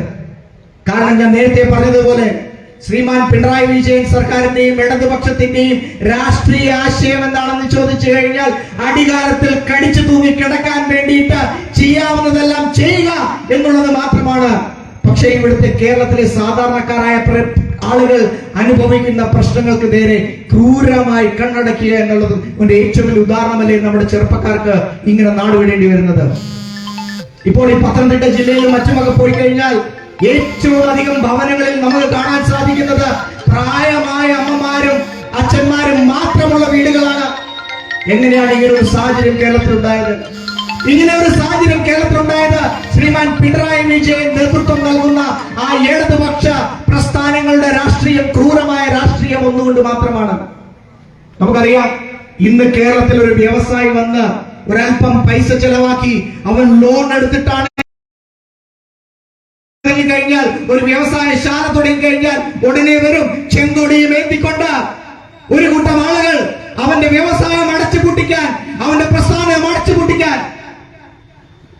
കാരണം ഇത് ആ പ്രസ്ഥാനത്തിന്റെ DNA-യിലുള്ളതാണ്. ഞാൻ നേരത്തെ പറഞ്ഞതുപോലെ ആ പ്രസ്ഥാനത്തിന്, ഇടതുപക്ഷ പ്രസ്ഥാനത്തിന്റെ DNA-യിലുള്ളതാണ്. അവന് വികസനമല്ല വേണ്ടത്, അവന് വ്യവസായമല്ല വേണ്ടത്, അവന് തൊഴിൽ കൊടുക്കുകയല്ല വേണ്ടത്. അവന് വേണ്ടത് കേരളത്തിലെ ജനങ്ങളെ എങ്ങനെയും പീഡിപ്പിക്കുന്ന ക്രൂരമായ തങ്ങളുടെ രാഷ്ട്രീയം മുമ്പോട്ട് കൊണ്ടുപോകണം. ഇത് മാത്രമാണ് ഒരു ശരാശരി ഇടതുപക്ഷക്കാരന്റെ മനസ്സിലുള്ളത്. അതുകൊണ്ടാണ് ഇന്ന് നമ്മുടെ ചെറുപ്പക്കാർക്ക് നാട് വിട്ട് വിദേശ രാജ്യങ്ങളിൽ പോയി 1 രൂപ പോലും മിച്ചം പിടിക്കാതെ, തന്റെ വീട്ടിലുള്ള അച്ഛനും അമ്മയ്ക്കും മരുന്നിനുള്ള പൈസ പോലും അയച്ചു കൊടുക്കാൻ സാധിക്കാതെ, പ്രായമായ അച്ഛനും അമ്മയും ഒറ്റയ്ക്ക് വിട്ടുകൊണ്ട് യൂറോപ്യൻ രാജ്യങ്ങളിൽ പോയി ഡയപ്പർ മാറ്റേണ്ട, ജോലി ചെയ്യേണ്ട അവസ്ഥ ഇന്ന് കേരളത്തിൽ ഉണ്ടാക്കിയത് നേരത്തെ പറഞ്ഞ ക്രൂരമായ രാഷ്ട്രീയം കൊണ്ടാണ്. കാരണം ഈ പ്രസ്ഥാനം, ഇടതുപക്ഷം എന്ന് പറയുന്ന പ്രസ്ഥാനം ഉന്മൂലനത്തിന്റെ രാഷ്ട്രീയമായിരുന്നു മുമ്പ് ചെയ്തിരുന്നതെങ്കിൽ ഇന്ന് സമസ്ത മേഖലയെയും കൊന്നൊടുക്കുന്ന അതേ രാഷ്ട്രീയം തന്നെയാണ് ഇന്ന് പിണറായി വിജയൻ മുമ്പോട്ട് കൊണ്ടുപോകുന്നത്. അന്ന് മനുഷ്യനെ ഉന്മൂലനം ചെയ്യുകയായിരുന്നു രാഷ്ട്രീയമെങ്കിൽ ഇന്ന് സമസ്ത മേഖലകളെയും കൊന്നൊടുക്കുക എന്നുള്ള രാഷ്ട്രീയമാണ് പിണറായി വിജയനും കൂട്ടരും മുമ്പോട്ട് കൊണ്ടുപോകുന്നത്. ഏത് മേഖല എടുത്തു നോക്കിക്കഴിഞ്ഞാൽ നമ്മൾ കണ്ടതാണ്. കുറച്ച് ദിവസങ്ങൾക്ക് മുമ്പ് കോട്ടയം മെഡിക്കൽ കോളേജിൽ ബിന്ദു എന്ന് പറയുന്ന ഒരു സാധാരണക്കാരൻ ഭക്ഷണം കഴിക്കാമെന്ന് ഉറപ്പ് കൊടുത്തിട്ട് കോട്ടയം മെഡിക്കൽ കോളേജിൽ ചികിത്സയ്ക്ക് പോയതാണ്, ഡോക്ടറെ കാണാൻ വേണ്ടി പോയതാണ്. എന്നിട്ട് എന്താണ് സംഭവിച്ചത്? ആ മെഡിക്കൽ കോളേജിന്റെ കെട്ടിടം ഇടിഞ്ഞു വീണ് നമ്മുടെയൊക്കെ മുമ്പിലിരിക്കുന്ന അമ്മമാരുടെ പ്രായമുള്ള ആ ബിന്ദു എന്ന് പറയുന്ന സാധാരണക്കാരിയെ സ്ത്രീ മരിച്ചത്. പക്ഷെ നോക്കണം, ആ മരിച്ചതിന് ശേഷവും ഇവിടുത്തെ പിണറായി വിജയൻ സർക്കാരിന്റെ മന്ത്രിമാർ എങ്ങനെയാണ് പെരുമാറിയത്? 2 മണിക്കൂർ നേരം ആ സ്ത്രീയെ, പാവം പിടിച്ച ബിന്ദു എന്ന് പറയുന്ന സ്ത്രീ, ആ വീട്ടമ്മയെ ആ കെട്ടിടത്തിന് താഴെ, പൊളിഞ്ഞു വീണ കെട്ടിടത്തിന്റെ അവശിഷ്ടങ്ങൾക്ക് താഴെ മരിക്കാൻ വേണ്ടി വിട്ടുകൊടുത്ത ക്രൂരരായ മന്ത്രിമാരാണെന്ന് പിണറായി വിജയൻ സർക്കാരിലുള്ളത്. ഇവിടുത്തെ ആരോഗ്യരംഗം നമുക്കറിയാം. പിണറായി വിജയൻ സർക്കാരിന്റെ തന്നെ കീഴിലുള്ള ആരോഗ്യ വകുപ്പിലെ ഉദ്യോഗസ്ഥർ, ഡോക്ടർമാർ വരെ പുറത്തു വന്ന് പറഞ്ഞു തുടങ്ങി ചികിത്സിക്കാനുള്ള ഒന്നൊടുക്കിയ പിണറായി വിജയൻ സർക്കാർ സമസ്ത മേഖലകളിൽ, കേരളത്തിന്റെ വിദ്യാഭ്യാസ രംഗമായിക്കൊള്ളട്ടെ, ആരോഗ്യ രംഗമായിക്കൊള്ളട്ടെ, തൊഴിൽ രംഗമായിക്കൊള്ളട്ടെ, വ്യാവസായിക രംഗമായിക്കൊള്ളട്ടെ, ഓരോ മേഖലയും വളരെയധികം കൃത്യമായി ആശയ ദാരിദ്ര്യത്തോടുകൂടി കൊന്നൊടുക്കിയ ഒരു സർക്കാരാണ് പിണറായി വിജയന്റെ കഴിഞ്ഞ 9.5 വർഷം പിന്നിട്ട ഈ ഇടതുപക്ഷ സർക്കാർ. അതിന് ഒത്താശ പിടിച്ചു കൊടുക്കുന്നത് നേരത്തെ ഇവിടെ സൂചിപ്പിച്ചതുപോലെ ഇവിടുത്തെ കോൺഗ്രസുകാരും. കഴിഞ്ഞ ദിവസം ഇവിടെ തൊട്ടടുത്ത് ശാസ്താംകോട്ട എന്ന് പറയുന്ന സ്ഥലത്ത് ഒരു സംഭവം ഉണ്ടായി. ശാസ്താംകോട്ടയിലെ സംഭവം നമ്മളെല്ലാം കണ്ടതാണ്. ഓപ്പറേഷൻ സിന്ദൂർ എന്ന് എഴുതിയ ഒരു ഓണപ്പൂക്കളം ഇട്ടതിന് ഒരു സൈനികനടക്കമുള്ള 21 ദേശസ്നേഹികൾക്കെതിരെ പിണറായി വിജയന്റെ സർക്കാർ, പിണറായി വിജയന്റെ പോലീസ് കേസെടുത്തു.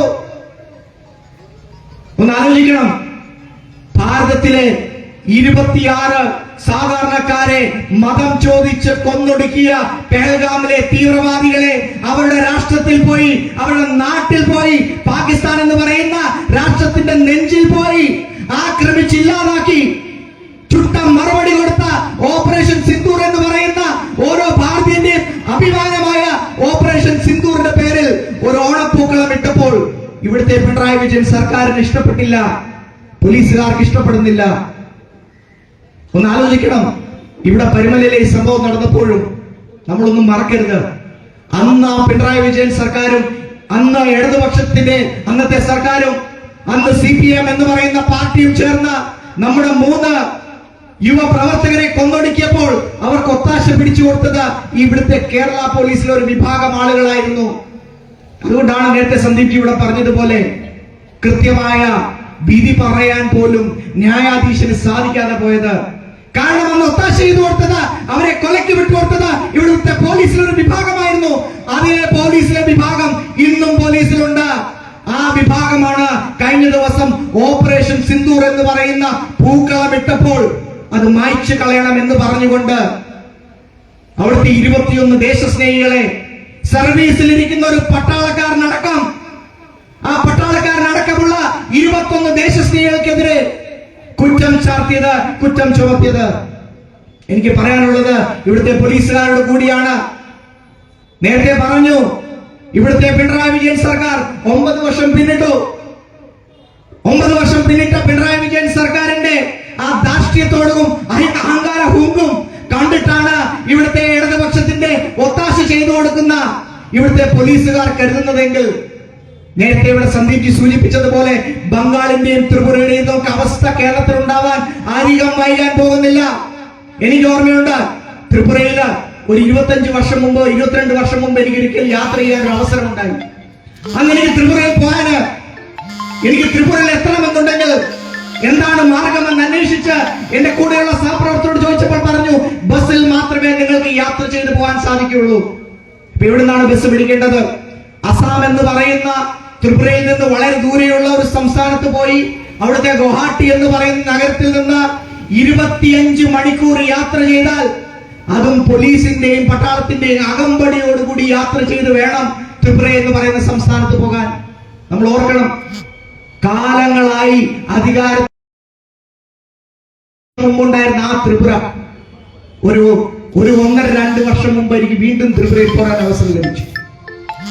1-2 വർഷം മുമ്പ് അഭിമാനത്തോടു കൂടി പറയാൻ സാധിക്കും, ഇന്ന് ഇന്ത്യയിൽ അങ്ങോളം ഇങ്ങോളം യാത്ര ചെയ്തിട്ടുള്ള ഒരു വ്യക്തി എന്ന നിലയിൽ, ഓരോ നഗരങ്ങളിൽ പോകുമ്പോഴും അവിടെയുള്ള എയർപോർട്ടുകൾ കാണുന്ന ഒരു വ്യക്തി എന്ന നിലയിൽ, ത്രിപുരയിൽ കണ്ട ഇത്ര മനോഹരമായ ഒരു എയർപോർട്ട് നിർമ്മിച്ചത് ഭാരതീയ ജനതാ പാർട്ടിയുടെ സർക്കാർ വന്നതിന് ശേഷമാണ്. ത്രിപുരയിൽ 20 വർഷത്തിന് ശേഷം.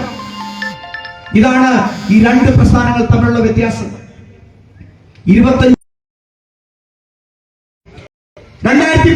ഭാരതീയ ജനതാ പാർട്ടിക്ക് ത്രിപുരയിൽ കിട്ടിയത് വെറും 1.5% വോട്ടായിരുന്നു. അതേ ഭാരതീയ ജനതാ പാർട്ടിയാണ് വെറും 5 വർഷം കൊണ്ട് 43% വോട്ട് പിടിച്ചുകൊണ്ട് 2018 ത്രിപുരയിൽ അധികാരത്തിൽ വന്നത്. ഇവിടുത്തെ ജനങ്ങൾ മറക്കരുത്, ഇത് ഓർക്കണം. എന്നെ കേട്ടുകൊണ്ടിരിക്കുന്ന ഇടതുപക്ഷക്കാരും കോൺഗ്രസുകാരും എല്ലാം ഓർക്കണം. വെറും 5 വർഷം കൊണ്ട് 1.5% നിന്ന് 43% വളർന്ന ത്രിപുരയിൽ അധികാരത്തിലെത്താൻ സാധിക്കുമെങ്കിൽ, ആ അധികാരം 5 വർഷം കഴിഞ്ഞ് വീണ്ടും 43% വോട്ട് നേടി നിലനിർത്താൻ സാധിക്കുമെങ്കിൽ, ത്രിപുരയിലെ ജനങ്ങൾക്ക് എയർപോർട്ട് മാത്രമല്ല, റെയിൽവേ സ്റ്റേഷൻ മാത്രമല്ല, സാധാരണക്കാരന് കയറി കിടക്കാൻ വീട് പോലും പണിഞ്ഞു കൊടുത്തത് ഭാരതീയ ജനതാ പാർട്ടി അധികാരത്തിൽ വന്നതിന് ശേഷമാണ്. അതുകൊണ്ട് ഒരു കാലഹരണപ്പെട്ട ആശയത്തിൽ കടിച്ചു തൂങ്ങിക്കിടക്കുന്ന നമ്മുടെ കൊച്ചു കേരളത്തിന് വരാൻ പോകുന്ന നാളുകൾ ഇടതുപക്ഷം എന്ന് പറയുന്ന ആശയത്തിൽ നിന്ന് വിടുതൽ നേടിക്കൊണ്ട് ഭാരതീയ ജനതാ പാർട്ടി നയിക്കുന്ന വികസിത കേരളം എന്ന് പറയുന്ന ഒരു ലക്ഷ്യം മുമ്പിൽ കണ്ടുകൊണ്ട് ഒരു വികസനത്തിന്റെ രാഷ്ട്രീയത്തിന് ഒപ്പം നിൽക്കേണ്ട ഒരു കാലഘട്ടമാണ് നമ്മുടെ മുമ്പിലുള്ളത്. അതുകൊണ്ട് വരാൻ പോകുന്ന കാലഘട്ടം ഞങ്ങളെ എത്രയും തടയാൻ ശ്രമിച്ചാലും തടഞ്ഞോളൂ. ഭാരതീയ ജനതാ പാർട്ടി എന്ന് പറയുന്ന പ്രസ്ഥാനവും ദേശീയത എന്ന് പറയുന്ന ആശയത്തെയും തടുക്കാൻ വേണ്ടിയിട്ട് കാലങ്ങളായിട്ട് ഇവിടുത്തെ ഓരോരോ പ്രസ്ഥാനങ്ങളും ഓരോരോ സർക്കാരുകളും ഓരോരോ പാർട്ടികളും ശ്രമിച്ചിട്ടുണ്ട്. നമുക്കറിയാം 1992 ഭാരതീയ ജനതാ പാർട്ടിയുടെ 1991 ലോക്സഭാ തെരഞ്ഞെടുപ്പ് കഴിയുമ്പോൾ ഭാരതീയ ജനതാ പാർട്ടി എന്ന് പറയുന്ന പ്രസ്ഥാനത്തിന് ഇന്ന് ഭാരതത്തിൽ ആകപ്പാടെ 2 സീറ്റ് മാത്രമാണ് ജയിക്കാൻ സാധിച്ചത്. നമുക്കെല്ലാം ഓർമ്മയുണ്ട്. വെറും 2 സീറ്റ്. അന്ന് ഭാരതീയ ജനതാ പാർട്ടിയെ തടയാൻ വേണ്ടിയിട്ട് നിരവധി ശ്രമങ്ങൾ നടന്നു. അന്ന് ബീഹാറിലേക്ക് രഥവുമായി പോയ ഞങ്ങളുടെ നേതാക്കന്മാരെ അറസ്റ്റ് ചെയ്യാൻ ശ്രമിച്ച ഇടതുപക്ഷത്തിന്റെ ഇന്ത്യ മുന്നണിയുടെ കൂട്ടാളികളായിട്ടുള്ള RJD പോലുള്ള പാർട്ടികൾ ഉണ്ടായിരുന്നു. ഇവിടുത്തെ ഇടതുപക്ഷം ഞങ്ങളെ തടയാൻ ശ്രമിച്ചു. ഇവിടുത്തെ കോൺഗ്രസ് ഞങ്ങളെ തടയാൻ ശ്രമിച്ചു. RJDയും DMKയും ഒക്കെ തടയാൻ ശ്രമിച്ചു. നിരവധി ആളുകൾ ഞങ്ങളെ തടയാൻ ശ്രമിച്ചു. ഇവിടുത്തെ പോപ്പുലർ ഫ്രണ്ട് തടയാൻ ശ്രമിച്ചു. ഇവിടുത്തെ PDP തടയാൻ ശ്രമിച്ചു. ഇവിടുത്തെ മുസ്ലിം ലീഗ് തടയാൻ ശ്രമിച്ചു. ഭാരതത്തിൽ എത്രയേറെ തടയാൻ ശ്രമിച്ചിട്ടും ഇന്നും അതേ ആർജവത്തോടുകൂടി ഭാരതീയ ജനതാ പാർട്ടി എന്ന് പറയുന്ന പ്രസ്ഥാനത്തിന് മുമ്പോട്ട് പോകാൻ സാധിച്ചിട്ടുണ്ടെങ്കിൽ ആ 2 സീറ്റിൽ നിന്ന് 3ാം തവണയും നരേന്ദ്രമോദിയുടെ കീഴിൽ അധികാരത്തിലെത്താൻ ഭാരതീയ ജനതാ പാർട്ടിക്ക് സാധിച്ചിട്ടുണ്ടെങ്കിൽ അതിന്റെ പിന്നിൽ പ്രിയപ്പെട്ട അനുവും പ്രിയപ്പെട്ട സുജിത്തും പ്രിയപ്പെട്ട കിം പോലുള്ള വാടിക്കൽ രാമകൃഷ്ണൻ മുതൽ ഇങ്ങോട്ട് ജീവൻ ബലിദാനം ചെയ്തിട്ടുള്ള ആ നിരവധി ബലിദാനികളുടെ ത്യാഗം, ആ ജീവത്യാഗം, അതിന്റെ ശക്തി ഒന്നുകൊണ്ട് മാത്രമാണ് ഭാരതീയ ജനതാ പാർട്ടി എന്ന് പറയുന്ന പ്രസ്ഥാനം ഇന്നും അതേ ആർജവത്തോടുകൂടി മുമ്പോട്ട് പോകുന്നത്. അതുകൊണ്ട് എന്നെ കേൾക്കുന്ന പ്രിയപ്പെട്ട ഇടതുപക്ഷക്കാരോടും കോൺഗ്രസുകാരോടും പറയാൻ ശ്രമിക്കുന്നത്, ആശയപരമായി ഞങ്ങളെ തോൽപ്പിക്കാൻ ശ്രമിച്ചുകൊള്ളൂ. ആശയപരമായി തോൽപ്പിക്കാൻ ശ്രമിച്ചുകൊള്ളൂ. കായികപരമായി തോൽപ്പിക്കാൻ നിങ്ങൾക്കാവില്ല എന്ന് പല തവണയായി ഞങ്ങൾ തെളിയിച്ചു കഴിഞ്ഞു. പല തവണ ഞങ്ങൾ തെളിയിച്ചതാണ്. ഇനി നിങ്ങളുടെ പോരാട്ടം ഞങ്ങളോട് ആശയപരമായിട്ടാണ്. വരാൻ പോകുന്ന നാളുകളിൽ ആശയപരമായി ഞങ്ങളെ തോൽപ്പിക്കാൻ ശ്രമിച്ചുകൊള്ളൂ. കാരണം ഇന്ന് ലോകം മുഴുവൻ ഏറ്റവും അധികം ആശയ ദാരിദ്ര്യം നേരിടുന്ന ഒരു പ്രസ്ഥാനമാണ് ഇടതുപക്ഷം. ആശയ ദാരിദ്ര്യം നേരിടുന്ന ഒരു പ്രസ്ഥാനമാണ്. കുറച്ച് നാളുകൾക്ക് മുമ്പ് എനിക്ക് അമേരിക്കയിൽ പോകാൻ ഒരു അവസരം ലഭിച്ചു. അന്ന് എന്നെ കാണാന് ഒരു ഡെമോക്രാറ്റ് പാർട്ടിയുടെ നേതാവ് എന്നെ കാണാൻ വന്നു. ഡെമോക്രാറ്റ് എന്ന് പറഞ്ഞു കഴിഞ്ഞാൽ ഒരു പരിധി വരെ അവിടുത്തെ ഒരു ഇടതുപക്ഷമാണ് ഈ ഡെമോക്രാറ്റ് എന്ന് പറയുന്ന പ്രസ്ഥാനം. അപ്പോൾ ഞാൻ അദ്ദേഹത്തോട് എന്റെ അറിവില്ലായ്മ കൊണ്ട് പറഞ്ഞു, ഞങ്ങളുടെ നാട്ടിലും ഒരു ഇടതുപക്ഷ പ്രസ്ഥാനമുണ്ട്, അതിന്റെ പേര് CPIM, communist party of India, Marxist എന്നാണ്. അദ്ദേഹം പുച്ഛിച്ച് ചിരിക്കുകയാണ് എന്റെ മുമ്പിൽ ചെയ്തത്. അദ്ദേഹം പറഞ്ഞത്, please don't speak about communism in America. അമേരിക്കയിൽ വന്നിട്ട് കമ്മ്യൂണിസ്റ്റ് എന്നോ മാർക്സിസ്റ്റ് എന്നോ എന്ന് മിണ്ടരുത്. നിങ്ങളെ ആളുകൾ പുച്ഛിക്കും, നിങ്ങളെ ആളുകൾ കളിയാക്കും. കാരണം കമ്മ്യൂണിസ്റ്റ് പാർട്ടിയുടെ അല്ലെങ്കിൽ കമ്മ്യൂണിസ്റ്റ് ആശയങ്ങളുടെ കാലഹരണപ്പെട്ട ആശയങ്ങൾ എന്നേ അമേരിക്കയുടെയും യൂറോപ്പിന്റെയും മണ്ണിൽ നിന്ന് ഞങ്ങൾ തുടച്ചു നീക്കിയെന്ന് അഭിമാനത്തോടു കൂടിയാണ് ഒരു ഡെമോക്രാറ്റിന്റെ നേതാവായ വ്യക്തി എന്നോട് പറഞ്ഞത്. എന്ന് പറഞ്ഞാൽ ഇന്ന് ഈ കൊച്ചു കേരളത്തിൽ മാത്രമാണ് ഒതുങ്ങിക്കിടക്കുന്നത്. കനലൊരു തരി മതി എന്നും പറഞ്ഞുകൊണ്ട് സ്വയം ഉച്ചം കൊണ്ട് ഇവർക്ക് പറയാൻ മറ്റൊരു സ്ഥലവുമില്ല. കുറച്ച് ദിവസങ്ങൾക്ക് കഴിഞ്ഞ ദിവസം തിരുവനന്തപുരത്തിന്റെ മേയർ അങ്ങ് ലണ്ടനിൽ പോയിട്ട് ഒരു ഫോട്ടോ എടുത്ത് സോഷ്യൽ മീഡിയയിൽ ഇട്ടത് നമ്മളെല്ലാം കണ്ടു. തട്ടിപ്പിന്റെ ഏത് നിലവാരത്തിലേക്കും താഴാൻ ഒരു കമ്മ്യൂണിസ്റ്റുകാർ, ഇടതുപക്ഷത്തിന്റെ കമ്മികൾ, ഇടതുപക്ഷത്തിലെ സഹാക്കൾ കൈകൊട്ടി ചിരിച്ചു. അതിന് താഴെ പോയി ലൈക്കും സബ്സ്ക്രൈബും കമന്റും ഒക്കെ കൊടുത്തു. കുറച്ച് ദിവസം കഴിഞ്ഞ് മലയാളിയായിട്ടുള്ള ഒരു ട്രാവൽ വ്ലോഗർ, അദ്ദേഹം യാത്ര ചെയ്ത് വീഡിയോ ഉണ്ടാക്കുന്ന, സത്യസന്ധമായി ട്രാവൽ ചെയ്ത് വീഡിയോ ഉണ്ടാക്കുന്ന ഒരു വ്യക്തിയാണ്. ആ വ്യക്തി ക്യൂബയിൽ പോയിട്ട് ക്യൂബയുടെ യഥാർത്ഥ ചിത്രം സോഷ്യൽ മീഡിയ കൂടി പകർന്ന് നമുക്ക് നമ്മുടെ മുമ്പിൽ പങ്കുവച്ചു. അന്നേരമാണ് മനസ്സിലായത്, ലോകത്തിലെ ഏറ്റവും അധികം ദാരിദ്ര്യം, ലോകത്തിലെ ഏറ്റവും അധികം കഷ്ടത, ലോകത്തിലെ ഏറ്റവും അധികം ബുദ്ധിമുട്ട്, ലോകത്തിലെ ഏറ്റവും അധികം തൊഴിലില്ലായ്മ നേരിടുന്ന ഒരു രാജ്യമാണ് ക്യൂബ. എന്നിട്ട് കേരളത്തിലെ വിഡ്ഢികളായിട്ടുള്ള ചില കമ്മ്യൂണിസ്റ്റുകാരെ പറ്റിക്കാൻ വേണ്ടിയിട്ട് ചിന്താ ജെറോം എന്ന് പറഞ്ഞ തട്ടിപ്പുകാരിയായ മറ്റൊരു നേതാവ് വീഡിയോ ഇട്ടിരിക്കുകയാണ് സോഷ്യൽ മീഡിയയിൽ. എന്ന് പറഞ്ഞാൽ നമ്മുടെ മുമ്പിൽ തട്ടിപ്പിന്റെ രാഷ്ട്രീയവുമായി, നമ്മളെ കബളിപ്പിക്കുന്നതിന്റെ രാഷ്ട്രീയവുമായി വീണ്ടും വീണ്ടും ഇവർ വരും. ഇടതുപക്ഷത്തിന്റെ നേതാക്കന്മാർ വരും. അവരോടൊപ്പം കോൺഗ്രസിന് ഇന്ത്യ മുന്നണി എന്ന് പറയുന്ന ഒരു മുന്നണി, ഒരു അവിയൽ മുന്നണി ഉണ്ടാക്കിക്കൊണ്ട് ഈ രണ്ട് കൂട്ടരും വരും. പ്രിയപ്പെട്ട കേരളത്തിലെ ജനങ്ങളോട് എനിക്ക് പറയാനുള്ളത്, കേരളത്തിലെ ആ തട്ടിപ്പിന്റെ രാഷ്ട്രീയം, കാലഹരണപ്പെട്ടു പോയ കമ്മ്യൂണിസം എന്ന ആശയം, അത് കേരളം അറബിക്കടലിൽ എറിയേണ്ട കാലം എന്നെ അതിക്രമിച്ചു കഴിഞ്ഞു. വരാൻ പോകുന്ന നാളുകളിൽ ഭാരതീയ ജനതാ പാർട്ടിയുടെ നേതൃത്വത്തിൽ കേരളം ഒരു വികസിത കേരളമാകുമ്പോൾ ആ കാലഹരണപ്പെട്ട കമ്മ്യൂണിസം എന്ന് പറയുന്ന ആശയം നമ്മൾ അറബിക്കടലിൽ ഒഴുക്കുമെന്ന് മാത്രമാണ് എനിക്കിവിടെ സൂചിപ്പിക്കാനുള്ളത്. ഇന്ന് നമ്മുടെ 3 ബലിദാനികളുടെ മുമ്പിൽ നമ്മൾ ശിരസ് കുനിച്ച് നിൽക്കുമ്പോൾ അതിനുള്ള ശക്തി നമുക്ക് സർവേശ്വരനും നമ്മുടെ ബലിദാനികളും നമുക്ക് നൽകണം എന്ന് മാത്രമാണ് എന്റെ പ്രാർത്ഥന. കാരണം ഇന്ന് ഈ പ്രസ്ഥാനം ഇന്നൊരു ഇടതുപക്ഷക്കാരനും കോൺഗ്രസുകാരനും ഭയക്കുന്ന രീതിയിൽ ഒരു മഹാപ്രസ്ഥാനമായി കേരളത്തിൽ വളർന്നിട്ടുണ്ടെങ്കിൽ അതിന്റെ പിന്നിൽ നമ്മുടെ ശക്തിയും നമ്മുടെ പ്രചോദനവും നമ്മുടെ ഊർജവും നമ്മുടെ മുമ്പേ പോയി ജീവത്യാഗം ചെയ്ത നമ്മുടെ ബലിദാനികൾ തന്നിട്ടുള്ള ഊർജവും ശക്തിയുമാണ്. അതുകൊണ്ട് ഈ അവസരത്തിൽ അവരുടെ മുമ്പിൽ ഒരിക്കൽ കൂടി ശിരസ് കുനിച്ചുകൊണ്ട് അവർ നടത്തിയിട്ടുള്ള ആ ജീവത്യാഗം, അവർ നടത്തിയിട്ടുള്ള ഏറ്റവും വലിയ ബലിദാനം, ആ ബലിദാനത്തിന് മുമ്പിൽ ഒരിക്കൽ കൂടി ശിരസ് നമിച്ചുകൊണ്ട് ഇന്നത്തെ ദിവസം 29 വർഷം കഴിയുമ്പോഴും നമ്മുടെയൊക്കെ മനസ്സിൽ തളം കെട്ടിക്കിടക്കുന്ന ആ വേദന അത് മറക്കില്ല, മായില്ല എന്ന് മാത്രം ഒരിക്കൽ കൂടി ഓർമ്മിപ്പിച്ചുകൊണ്ട് അവരുടെ മുമ്പിൽ തലകുനിച്ചുകൊണ്ട് ഈ പരിപാടി ഔപചാരികമായി ഉദ്ഘാടനം ചെയ്തതായി പ്രഖ്യാപിച്ചുകൊണ്ട് നിർത്തുന്നു. നന്ദി, നമസ്കാരം. മുഖ്യ പ്രഭാഷകൻ വി മനുപ്രസാദ്, യുവമോർച്ച സംസ്ഥാന അധ്യക്ഷൻ.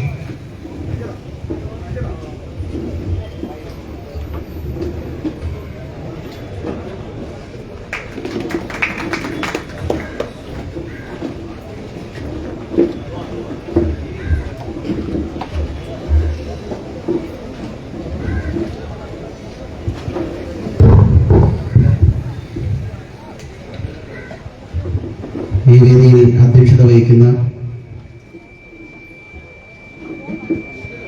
സന്ദീപ് ബജസ്പതി പാർട്ടിയുടെ ജില്ലാ പ്രസിഡന്റ്, അതോടൊപ്പം പ്രിയപ്പെട്ട ശശിധരൻ സാർ, നമ്മുടെ വീരബലിദാനി അനുവിന്റെ പിതാവാണ് അദ്ദേഹം. വേദിയിലും സദസ്സിലും സന്നിഹിതരായിരിക്കുന്ന പാർട്ടിയുടെ മുതിർന്ന സംസ്ഥാന നേതാക്കളെ, ഇവിടെ സന്നിഹിതരായിരിക്കുന്ന മുഴുവൻ ഭാരതീയ ജനതാ പാർട്ടിയുടെ പ്രവർത്തകർ, ഞങ്ങളുടെ നമ്മുടെ ഈ പ്രഭാഷണം കേൾക്കുന്ന, ഈ വേദി ശ്രദ്ധിക്കുന്ന മുഴുവൻ ജനാധിപത്യ വിശ്വാസികളെ എല്ലാവർക്കും വിനീതമായ നമസ്കാരം.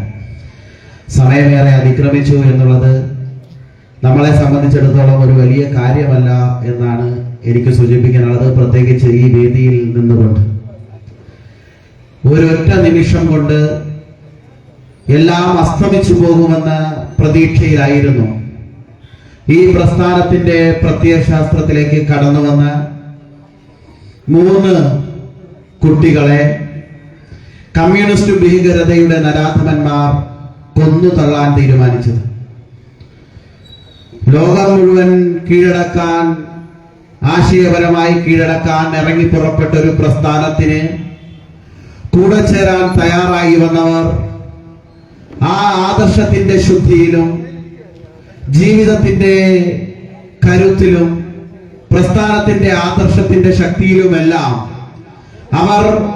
അവർ പ്രവർത്തിച്ച മേഖലയിൽ നിശ്ചയദാർഢ്യത്തോടുകൂടി മുന്നോട്ട് പോകാൻ തീരുമാനിച്ചത് അവശേഷിക്കുന്ന കമ്മ്യൂണിസ്റ്റ് പാർട്ടിയുടെയും അവസാനത്തെ ആണിക്കൽ അവരടിക്കും എന്ന തിരിച്ചറിവിൽ നിന്ന് അവരെ പമ്പയാറ്റിൻ കയങ്ങളിലേക്ക് മുക്കി താഴ്ത്തി ഈ പ്രസ്ഥാനത്തെ മുച്ചൂടും ഇല്ലാതാക്കി കമ്മ്യൂണിസ്റ്റ് പാർട്ടിക്ക് വീണ്ടും മുന്നോട്ട് പോകാമെന്ന് അവർ തീരുമാനിച്ചത് പരാജയപ്പെട്ടു പോയിരിക്കുന്നു എന്നുള്ളതിന്റെ ഉത്തമ ഉദാഹരണമാണ് 29 വർഷങ്ങൾക്ക് ശേഷവും അവർ കൊളുത്തിയ ഈ ദീപജ്വലയും ജ്വലിക്കുന്ന മനസ്സുമായ ഒരു കൂട്ടം ആളുകൾ ഈ നാട്ടിൽ ഇന്നും മുന്നോട്ട് പോകുന്നത് എന്നാണ് നമുക്ക് ഓർമ്മിപ്പിക്കാനുള്ളത്.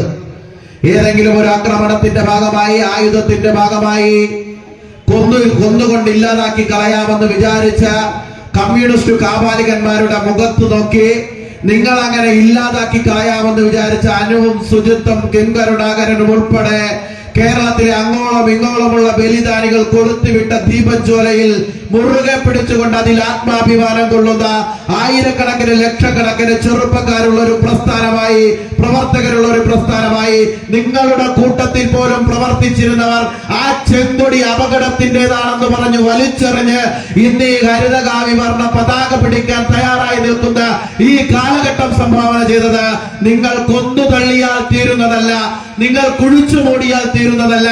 നിങ്ങളുടെ ആയുധങ്ങൾ എത്ര മൂർച്ച കൂട്ടിയാലും ആ ആയുധങ്ങളുടെ മുനയിൽ അവസാനിച്ചു പോകുന്നതല്ല.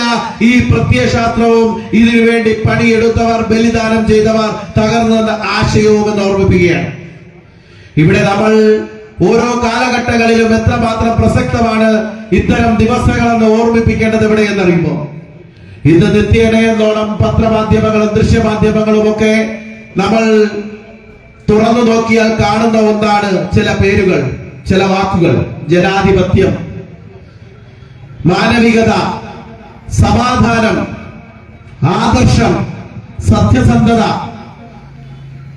അങ്ങനെ തുടങ്ങി നിത്യേനയെന്നോണം നമ്മൾ കേൾക്കുന്ന ചില വാക്കുകളാണ്. ജനാധിപത്യമെന്ന് അവർ പറയുന്നത് പ്രവർത്തിക്കാനുള്ള, നിർഭയമായി പ്രവർത്തിക്കാനുള്ള സ്വാതന്ത്ര്യം കമ്മ്യൂണിസ്റ്റ് പാർട്ടികൾക്ക് നിഷേധിച്ചിരിക്കുന്നു എന്നാണ് അവർ പറയുക. പ്രധാനമന്ത്രി നരേന്ദ്രമോദിജി വന്നതിന് ശേഷം ചില കാര്യങ്ങൾക്കൊക്കെ നിഷേധമുണ്ടായിരിക്കുന്നു എന്നാണ് പറയുക. അതോടൊപ്പം തന്നെ സത്യസന്ധതയില്ല എന്നാണ് പറയുക. മാനവികതയുടെ ഉദ്ഘോഷങ്ങൾ വ്യാപകമായി പറയാറുണ്ട്. അതായത് ഈ നാട്ടിലേക്ക് കടന്നു വന്ന് ആയിരക്കണക്കിന് ആളുകളെ ബോംബ് വെച്ചു കൊല്ലുന്ന അഫ്സൽ ഗുരുവിനെയും കസബിനെയും പോലുള്ള ഭീകരവാദികൾ ക്ലാസ് മുറികളിൽ അധ്യാപകർ പഠിപ്പിക്കുമ്പോൾ നന്നായി ശ്രദ്ധിച്ചു, നന്നായി പഠിച്ചു, കുട്ടികൾക്കൊപ്പം പാട്ടുപാടി അവർക്കൊപ്പം അറിവുകൾ പകർന്നു. അങ്ങനെ ചെയ്ത തെറ്റ് മാത്രം ചെയ്ത ആ കുട്ടികളെ കൊലപ്പെടുത്താൻ വേണ്ടി ഈ നരാധമന്മാർ കടന്നു വന്നപ്പോ അവർ വീട്ടിൽ നിന്ന് കൊണ്ടുവന്ന ചോറുപതിയുമായി അവർ ഓടുകയാണ് ഭയന്നുകൊണ്ട്. വിദ്യാർത്ഥി പരിഷത്തിന്റെ പ്രവർത്തനം ചെയ്തു എന്നതിന്റെ പേരിൽ അവർ കൊലപ്പെടുത്താൻ വേണ്ടി ആ കുരുന്നുകളെ, ആ 96-ൽ 16-ഉം 17-ഉം 18-ഉം വയസ്സുള്ള ആ യുവാക്കളെ കൊല്ലപ്പെടുത്തുവാൻ വേണ്ടി ഓടിക്കുകയാണ്. ഒന്നാലോചിക്കൂ, ആ നടു റോഡിലൂടെ, ആ കലാലയത്തിന്റെ അങ്കണത്തിലൂടെ ജീവരക്ഷാർത്ഥം ഓടി കുറെ കുട്ടികൾ രക്ഷപ്പെട്ടു. അവർ ഓഫീസ് മുറികളിൽ കയറി കുറെ പേർ രക്ഷപ്പെട്ടു. ആ കലാലയത്തിന്റെ പടിഞ്ഞാറ് ആ പമ്പയാറിന്റെ ഓളങ്ങൾ ഒഴുകുന്ന ആ നദിക്കരയിലേക്ക് ഈ കുരുന്നുകളെ ഓടിക്കുകയാ. അനുവും കിമ്മും സുജിത്തും ജീവരക്ഷാർത്ഥം ഓടുകയാ. ക്ലാസ് മുറിയിലേക്ക് പഠിക്കാൻ വന്നത് അവർ ആയുധങ്ങളുമായിട്ടായിരുന്നില്ല. അവരുടെ കയ്യിൽ അവശേഷിച്ചിരുന്നത് പേനയും പെൻസിലും പാഠപുസ്തകവും ഭക്ഷണപ്പൊതിയും മാത്രമായിരുന്നു. അവർക്ക് തിരിച്ചൊന്നും ചെയ്യാൻ കഴിഞ്ഞില്ല. അവർ കരുതിയില്ല ഈ കലാലയത്തിലേക്ക് ഞങ്ങൾ കടന്നു വന്നപ്പോൾ ഞങ്ങളെ കൊല ചെയ്യാൻ വേണ്ടിയാണ് ഈ നരാധമന്മാർ കടന്നു വരുന്നതെന്ന് അവർ ചിന്തിച്ചില്ല. അവർ പ്രാണരക്ഷാർത്ഥം ഓടുകയാണ്. അവർ ഓടി, എങ്ങും എത്താൻ കഴിയുന്നില്ല, അടിവാങ്ങി, വീണ്ടും ഓടി. അവർ ആ ഗ്രൗണ്ടിൽ നിന്ന് ആ വെള്ളത്തിലേക്ക് ചാടുകയാണ്. അവർ നീന്തും സമയത്ത് കിംകരുണാകരൻ ഉറക്കെ പറഞ്ഞു എന്നാ പറയുന്നത്, അയ്യോ ചേട്ടന്മാരെ എറിയല്ലേ, എനിക്ക് നീന്തറിയില്ലേ എന്ന് കിം പറയുന്നത് ഇപ്പോഴും പറയുന്നു. അറിയുമോ, ആ ചെളിയിലേക്ക് ആദ്യം എറിഞ്ഞ് താഴ്ത്തുകയാണ്, കമ്പി വടി കൊണ്ട് അടിച്ച് എറിഞ്ഞ് താഴ്ത്തുകയാണ് കിമ്മിനെ. നദിയുടെ ഓളങ്ങളിലേക്ക് ചാടിയ അനു, പലപ്പോഴും കുത്തൊഴുക്കിൽ നദിയിലൂടെ നീന്തി പരിചയമുള്ള അനു PS, ആ അനു PS-ഉം സുജിത്തും ആ പമ്പയാറിന്റെ ഓളങ്ങളിലൂടെ, ആഴക്കയങ്ങളിലൂടെ നീന്തി രക്ഷപ്പെടാൻ വേണ്ടി, തന്റെ പ്രാണനെ രക്ഷിക്കാൻ വേണ്ടി അവർ മുമ്പിലേക്ക് പോകുമ്പോ ചുട്ടുകട്ട കൊണ്ട് ആ നരാധമന്മാർ അവരുടെ ജീവനെടുക്കാൻ വേണ്ടി വീണ്ടും വീണ്ടും വലിച്ചെറിയുകയാണ്. കൊല്ലടാ കൊല്ലടാ എന്ന് പറഞ്ഞുകൊണ്ട് ആ കല്ലുകൊണ്ട് എറിയുകയാണ്. അവിടെ ആ സമയത്ത് അങ്ങേ തലക്കിൽ നിന്നിരുന്ന ഇസ്ലാം മത വിശ്വാസികളായ ചില ഉമ്മമാർ കുളിക്കുന്നുണ്ടായിരുന്നു. അവർ ഉടുത്തിരുന്ന തുണി, നഗ്നത പോലും മറന്നുകൊണ്ട് ആ തുണി വലിച്ചെറിഞ്ഞ് ചിലരെ രക്ഷപ്പെടുത്തി. തങ്ങളുടെ നഗ്നത ഓർത്തില്ല അവർ ആ കുരുന്നുകളെ രക്ഷിക്കണമെന്ന് ആയിരുന്നു ആ ഉമ്മമാർ കരുതിയത്. ആ വേദന പോലും, അവരുടെ ചിന്ത പോലും കൊണ്ടു നിൽക്കാൻ ഈ നരാധമന്മാർക്ക് കഴിഞ്ഞില്ല. ആ 3 കുരുന്നുകളും ആ പമ്പയുടെ അടിത്തട്ടിലേക്ക് ഈ ചുടുകട്ട കൊണ്ട് എറിഞ്ഞ് തലപൊട്ടി ശ്വാസം മുട്ടി അതിന്റെ അടിത്തട്ടിലേക്ക് പോയി ജീവൻ പോകുമ്പോൾ അവർ വിളിച്ചിട്ടുണ്ടാകും, അമ്മേ ഭാരത മാതാവേ നീ വിജയിക്കുക ഞങ്ങൾക്ക് വേണ്ടി, ഭാരത മാതാവേ എന്ന് അവർ വിളിച്ചിട്ടുണ്ടാകും. നാം ഇന്ന് ഈ പരിപാടി നടത്തുമ്പോൾ ഈ ചക്രവാള സീമയിൽ എവിടെയോ നിന്ന് അവരുടെ കണ്ണുകളിൽ നിന്ന് അശ്രുക്കൾ, ആനന്ദ അശ്രുക്കൾ വീഴുന്നുണ്ടാകും. നിങ്ങൾ എന്തിനു വേണ്ടിയാണോ മരിച്ചത്? അവർ മരിക്കുന്നില്ല, ആ വീര ബലിദാനികൾ മരിക്കുന്നില്ല, അവർ ജീവിക്കുന്നു. ഓരോ പ്രവർത്തനത്തിലൂടെയും അവർ ഈ ചക്രവാളത്തിൽ എവിടെയോ നിന്ന് നമുക്കൊപ്പം നിന്ന് കാണുന്നുണ്ട്. നമ്മളെ അറിയുമോ കൂട്ടരെ? ആ മരണം കഴിഞ്ഞ് അന്നത്തെ മുഖ്യമന്ത്രി ശ്രീ നായനാർ പറഞ്ഞതെന്താ? പോക്കറ്റിൽ വെള്ളം കയറി മരിച്ച കുട്ടികളാണ്. എത്ര മോശമായിട്ടാണ് സംസാരിച്ചത്. 3 കുരുന്നുകൾ മരിച്ച് കേരള മനസ്സാക്ഷിയെ ഞെട്ടിച്ച് കേരളം കരയിഞ്ഞ് പിറ്റേ ദിവസത്തെ പത്രത്താളുകളിൽ ദൃശ്യമാധ്യമങ്ങളിൽ നിറകണ്ണുകളുമായി അമ്മമാരും കൂട്ടുകാരും സുഹൃത്തുക്കളും ഒക്കെ വിളിച്ചുപോയി നിൽക്കുമ്പോ അപ്പോഴാണ് കേരളത്തിന്റെ മുഖ്യമന്ത്രി പറയുന്നത്, അവിടെ വെള്ളം കയറി, ആ പോക്കറ്റിൽ വെള്ളം കയറി മരിച്ചവരാണോ? ഒന്ന് ആലോചിക്കൂ. അത് കഴിഞ്ഞ് വീണ്ടും കാലം ഒരുപാട് ഒഴുകി. പമ്പയെന്ന്, ആ പമ്പയുടെ ഒഴുക്കുകൾ എത്രയോ വർഷങ്ങൾ പമ്പ കലങ്ങി മറിഞ്ഞാണ് ഒഴുകിയത്. കാരണം നിയമവ്യവസ്ഥകൾക്ക്, പ്രോസിക്യൂഷൻ തന്നെ കുറ്റവാളികൾക്ക് അനുകൂലമായി നിന്നപ്പോൾ അതിൽ പ്രതിഷേധ സൂചകമായി പമ്പയിലെ വെള്ളം അന്ന് തെളിഞ്ഞിരുന്നില്ല. വർഷങ്ങളോളം കലങ്ങിയൊഴുകി ചോരയുടെ നിറമായി ഈ പമ്പയുടെ കൈവഴി. ഇന്നും അതിന്റെ ആ പമ്പ ഒഴുകുമ്പോൾ ഇതിന്റെ ഒരു പ്രതിഷേധം ആ പമ്പയുടെ ഒഴുക്കിൽ കാണുന്നുണ്ട്. പിന്നെയും വർഷങ്ങൾ കഴിഞ്ഞു. വിദ്യാർത്ഥി പരിഷത്തിന്റെ ജില്ലയുടെ ചുമതലയായി അന്ന് വി എസ് സുരചേട്ടൻ ജില്ലാ പ്രസിഡന്റായും ജില്ലാ പ്രമുഖായി സഹപ്രമുഖായി പ്രവർത്തിക്കുന്ന സമയം വിദ്യാർത്ഥി പരിഷത്ത് ഈ കലാലയത്തിൽ വീണ്ടും തിരഞ്ഞെടുപ്പിൽ മത്സരിച്ചു. മാഗസിൻ എഡിറ്ററായി വിപിൻ ജയിക്കുകയാണ് ഇലക്ഷനിൽ വീണ്ടും. ആ വിപിൻ ജയിച്ചതിനു ശേഷം മാഗസിൻ പുറത്തിറങ്ങാൻ വേണ്ടി തീരുമാനിച്ചു, ദർപ്പണം എന്ന പേരിൽ. അവിടെ ദീപക്കൊക്കെ ഇരിപ്പുണ്ട്, ഞങ്ങൾക്കറിയാം. ആ ദർപ്പണം എന്ന പേരിൽ മാഗസിന്റെ മുൻ പേരിൽ ഈ കുട്ടികളുടെ ഓർമ്മ സ്മരണാഞ്ജലി ആദ്യമായി ഇറങ്ങുന്ന മാഗസിൻ. ആ സ്മരണാഞ്ജലി ഒന്ന് പ്രിന്റ് ചെയ്യാൻ വേണ്ടിയിട്ട് തയ്യാറായി മാഗസിൻ പ്രിന്റ് ചെയ്തപ്പോ അവിടുത്തെ പ്രിൻസിപ്പൽ സൂചിപ്പിച്ചു, ഈ മാഗസിൻ ഇവിടെ ഇറക്കാൻ പറ്റില്ല, ഇതിന്റെ പൈസ തരാൻ വേണ്ടി പറ്റില്ല എന്ന് അന്ന് അഖില ഭാരതീയ വിദ്യാർത്ഥി പരിഷത്തിന്റെ ചുമതലക്കാരുമായ എന്നോട് പറഞ്ഞതൊന്നും ഓർക്കുന്നു. ഞങ്ങൾക്ക് കുറെ സംസാരിക്കേണ്ടി വന്നു. അന്ന് ആ മാഗസിൻ രാത്രിയിൽ 12 മണിക്ക് ശേഷം ആ പ്രിൻസിപ്പൽ തന്നെ ഭയത്തോടു കൂടി പറഞ്ഞു, ഞങ്ങൾ കയറ്റാൻ SFIക്കാരാണ് സമ്മതിക്കാത്തത്, അതുകൊണ്ട് ഒരു കാര്യം ചെയ്യാം, നമുക്ക് തീരുമാനിച്ചു ഈ മാഗസിനിൽ ചിത്രം വെച്ച് മാത്രം അച്ചടിച്ചാൽ മതി. അങ്ങനെ ആ മാഗസിൻ പ്രസിദ്ധീകരിച്ച് ആ പ്രിൻസിപ്പലിന്റെ ഓഫീസിൽ രാത്രി 12 കഴിഞ്ഞപ്പോ ഇവിടെയുള്ള ഒരു പ്രസാദിയേട്ടന്റെ ഓട്ടോറിക്ഷയില നിങ്ങൾ അവിടെ കൊണ്ടു കൊടുത്തു, പിറ്റേ ദിവസം വിതരണം ചെയ്തു. അത് മറ്റൊരു കാര്യം. പ്രിയമുള്ളവരെ, അന്നും ആ മരിച്ചു വീണ 3 കുരുന്നുകളുടെ ചിത്രം ആ കലാലയത്തിന്റെ ഓർമ്മകൾ പുതുക്കിക്കൊണ്ട് ഒരു അശ്രുപൂജയ്ക്ക് വെക്കാൻ പോലും സമ്മതിക്കാത്ത മാർക്സിസ്റ്റ് നരാധമന്മാരുടെ കൊടും ക്രൂരതകൾ ഇന്നും അവസാനിക്കാതെ ചില അവശേഷിപ്പുകളായി അവർ ഉണ്ട് ഈ നാട്ടിൽ നിന്ന് മാത്രം സൂചിപ്പിച്ചുകൊണ്ട് ഞാൻ എന്റെ കർത്തവ്യത്തിലേക്ക് കടക്കുകയാണ്. ആദ്യമായി ഈ യോഗത്തിന് അധ്യക്ഷ പദവി അലങ്കരിക്കുന്ന പാർട്ടിയുടെ ബഹുമാനായ ജില്ലാ അധ്യക്ഷൻ ശ്രീ സന്ദീപ് വാചസ്പതി അവർകളെ വളരെ ആദരപൂർവ്വം ഈ യോഗത്തിലേക്ക് ഹാർദമായി സ്വാഗതം ചെയ്യുന്നു.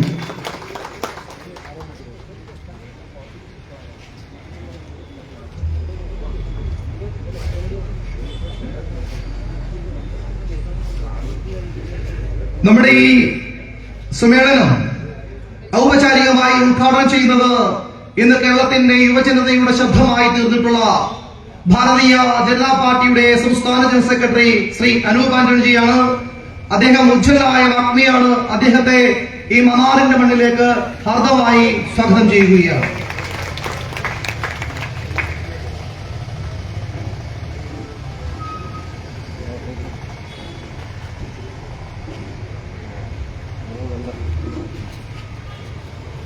യുവമോർച്ചയുടെ സംസ്ഥാന അധ്യക്ഷൻ ശ്രീ മനുപ്രസാദ് ഏതാനും നിമിഷങ്ങൾക്കുള്ളിൽ ഇവിടെ എത്തിച്ചേരും. അദ്ദേഹത്തെ സ്വാഗതം ചെയ്യുന്നു. പാർട്ടിയുടെ ബഹുമാനായ സംസ്ഥാന സെക്രട്ടറിയും മുൻ ജില്ലാ അധ്യക്ഷനുമായിട്ടുള്ള ശ്രീ MV ഗോകുമാർ അവർകളെ ആദരപൂർവ്വം സ്വാഗതം ചെയ്യുന്നു.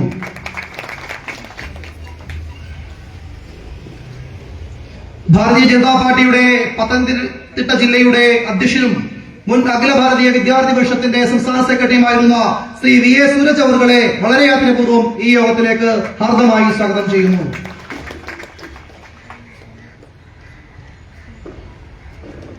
ധീരബലിദാനി അനൂപ് PS-ന്റെ പിതാവ് ശ്രീ ശശിയേട്ടൻ എല്ലാ ചടങ്ങുകളിലും നമുക്കൊപ്പമുണ്ട്.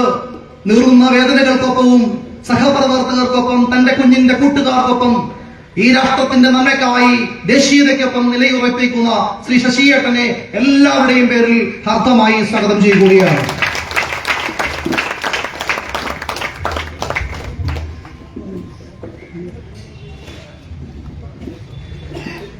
വീരബലിദാനി എസ് സുജിത്തിന്റെ ജ്യേഷ്ഠ സഹോദരൻ ശ്രീ അനിൽകുമാർ അദ്ദേഹം ഇവിടെ എത്തും. രാവിലെ ഉണ്ടായിരുന്നു. അദ്ദേഹത്തെ വളരെ ആദരപൂർവ്വം ഈ യോഗത്തിലേക്ക് സ്വാഗതം ചെയ്യുകയാണ്. പാർട്ടിയുടെ ജില്ലയുടെ ജനറൽ സെക്രട്ടറി ശ്രീ കൃഷ്ണകുമാർ രാംദാസ് അവர்களെ ഈ യോഗത്തിലേക്ക് ഹാർദമായി സ്വാഗതം ചെയ്യുന്നു. ജില്ലയുടെ വൈസ് പ്രസിഡന്റുമാരായിട്ടുള്ള ശ്രീ ദേവാനന്ദ് അവർ, ശ്രീമതി കലാ രമേശ്, ശ്രീമതി മോഹിനി ശിവദാസ് എന്നിവരെ ഈ യോഗത്തിലേക്ക് ഹാർദമായി സ്വാഗതം ചെയ്യുന്നു. പാർട്ടിയുടെ ജില്ലാ സെക്രട്ടറി ശ്രീ സതീഷ് ചെറുവല്ലൂർ അവരുടെ ഈ യോഗത്തിലേക്ക് ഹാർദമായി സ്വാഗതം ചെയ്യുന്നു. സംസ്ഥാന കമ്മിറ്റി അംഗങ്ങളായിട്ടുള്ള ശ്രീ പാലമുറ്റത്ത് വിജയകുമാർ അവർ, ശ്രീ കെ ജി കർത്ത അവർ, ശ്രീ പാറയിൽ രാധാകൃഷ്ണൻ അവരുടെയും ഈ യോഗത്തിലേക്ക് ഹാർദമായി സ്വാഗതം ചെയ്യുന്നു. പാർട്ടിയുടെ ജില്ലാ ഉപാധ്യക്ഷൻ ശ്രീ ഡി വിനോദ് കുമാർ അവരുടെ ഈ യോഗത്തിലേക്ക് ഹാർദമായി സ്വാഗതം ചെയ്യുന്നു.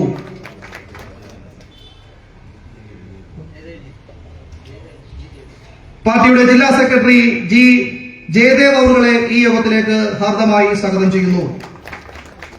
യുവമോർച്ചയുടെ ബഹുമാനായ പ്രസിഡന്റ് ശ്രീ അഖിൽ അവർ, OBC മോർച്ചയുടെ പ്രസിഡന്റ് ശ്രീ രമേശ് പേർശ്ശേരി, SC മോർച്ചയുടെ ജില്ലാ അധ്യക്ഷൻ ശ്രീ അരവിന്ദ് അവരുടെയും ഈ യോഗത്തിലേക്ക് ഹാർദമായി സ്വാഗതം ചെയ്യുന്നു.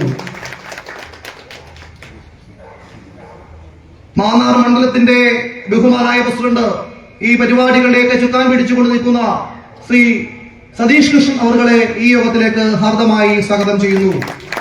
ഇവിടെ എത്തിച്ചേർന്നിട്ടുള്ള പാർട്ടിയുടെ ജില്ലാ ഭാരവാഹികൾ, സംസ്ഥാന കമ്മിറ്റി അംഗങ്ങൾ, മോർച്ചയുടെ വിവിധ ഭാരവാഹികൾ, ഏരിയ കമ്മിറ്റിയുടെ ഭാരവാഹികൾ, സഹപ്രവർത്തകർ, അഭ്യുദയകാംക്ഷികൾ, സംഘബന്ധുക്കൾ, വ്യാപാരി വ്യവസായി സുഹൃത്തുക്കൾ അടക്കം ഈ പരിപാടി ശ്രവിക്കുകയും ഈ പരിപാടിയിൽ എത്തിച്ചേരുകയും ചെയ്ത എല്ലാവരെയും ഈ യോഗത്തിലേക്ക് ഹാർദമായി സ്വാഗതം ചെയ്തുകൊണ്ട് നിർത്തുന്നു. നന്ദി, നമസ്കാരം, വന്ദേ മാതരം. അടുത്തതായി ദീപപ്രജ്വലനവും പുഷ്പാർച്ചനയുമാണ്. എല്ലാവരും എഴുന്നേറ്റ് നിൽക്കുന്നു.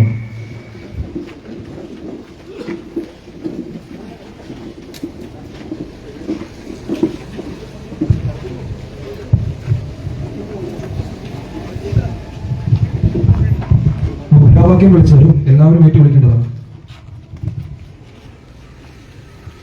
ആദർശത്തിൻ ബലിപീഠത്തിൽ ആദർശത്തിൻ ബലിപീഠത്തിൽ ആദർശത്തിൻ ബലിപീഠത്തിൽ ആദർശത്തിൻ ബലിപീഠത്തിൽ ഞങ്ങൾക്കായി മരിച്ചവരെ ഞങ്ങൾക്കായി മരിച്ചവരെ ഞങ്ങൾക്കായി മരിച്ചവരെ ഞങ്ങൾക്കായി മരിച്ചവരെ ജീവനാഹുതി ചെയ്തവരെ ജീവനാഹുതി ചെയ്തവരെ ജീവനാഹുതി ചെയ്തവരെ ജീവനാഹുതി ചെയ്തവരെ അനുപിയ സുജിത്തെ അനുപിയ സുജിത്തെ അനുപിയ സുജിത്തെ അനുപിയ സുജിത്തെ ഇല്ല ഇല്ല മരിക്കുന്നില്ല ഇല്ല മരിക്കുന്നില്ല ഇല്ല ഇല്ല മരിക്കുന്നില്ല ഇല്ല മരിക്കുന്നില്ല ബലിദാനി മരിക്കുന്നില്ല ബലിദാനി മരിക്കുന്നില്ല ബലിദാനി മരിക്കുന്നില്ല ബലിദാനി മരിക്കുന്നില്ല ജീവിക്കുന്നു ഞങ്ങളിലൂടെ ജീവിക്കുന്നു ഞങ്ങളിലൂടെ ജീവിക്കുന്നു ഞങ്ങളിലൂടെ ജീവിക്കുന്നു ഞങ്ങളിലൂടെ ഞങ്ങളിലൊഴുകും ചോരയിലൂടെ ഒഴുകും ചോരയിലൂടെ ഞങ്ങളിലൊഴുകും ചോരയിലൂടെ ഒഴുകും ചോരയിലൂടെ ബലിദാനികളമരന്മാർ ബലിദാനികളമരന്മാർ അമരന്മാരവർ വീരന്മാർ അമരന്മാരവർ വീരന്മാർ പ്രസ്ഥാനത്തിൻ മാനം കാക്കാൻ പ്രസ്ഥാനത്തിൻ മാനം കാക്കാൻ പുഞ്ചിരി തൂകിപ്പോയവരെ ധീരന്മാരെ വീരന്മാരെ ധീരന്മാരെ വീരന്മാരെ നിങ്ങൾക്കായിരം അഞ്ജലികൾ നിങ്ങൾക്കായിരം അഞ്ജലികൾ നിങ്ങൾ ഉയർത്തിയ മുദ്രാവാക്യം നിങ്ങൾ ഉയർത്തിയ മുദ്രാവാക്യം നിങ്ങൾ ഉയർത്തിയ ഒരാദർശം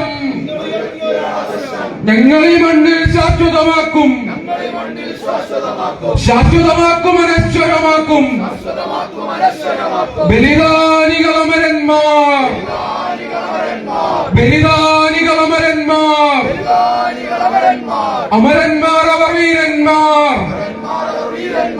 പ്രസ്ഥാനത്തിൻ മാനം കാക്കാൻ പുഞ്ചിരി തൂകിപ്പോയവരെ നിങ്ങൾക്കായിരം അഞ്ജലികൾ, നിങ്ങൾക്കായിരം അഞ്ജലികൾ. ജയ് ജയ് ജയ് BJP, ജയ് ജയ് ജയ് ഭാരത് മാതാ, ജയ് ജയ് ജയ് ഭാരത് മാതാ. കഠാര നെഞ്ചിൽ കയറുമ്പോഴും കഠോര വേദന തിന്നുമ്പോഴും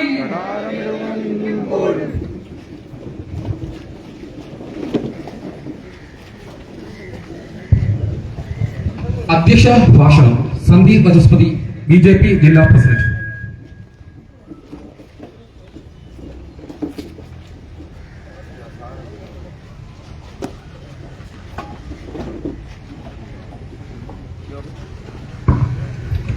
യോഗത്തിന്റെ ബഹുമാന്യനായ ഉദ്ഘാടകൻ, ഭാരതീയ ജനതാ പാർട്ടിയുടെ സംസ്ഥാന ജനറൽ സെക്രട്ടറി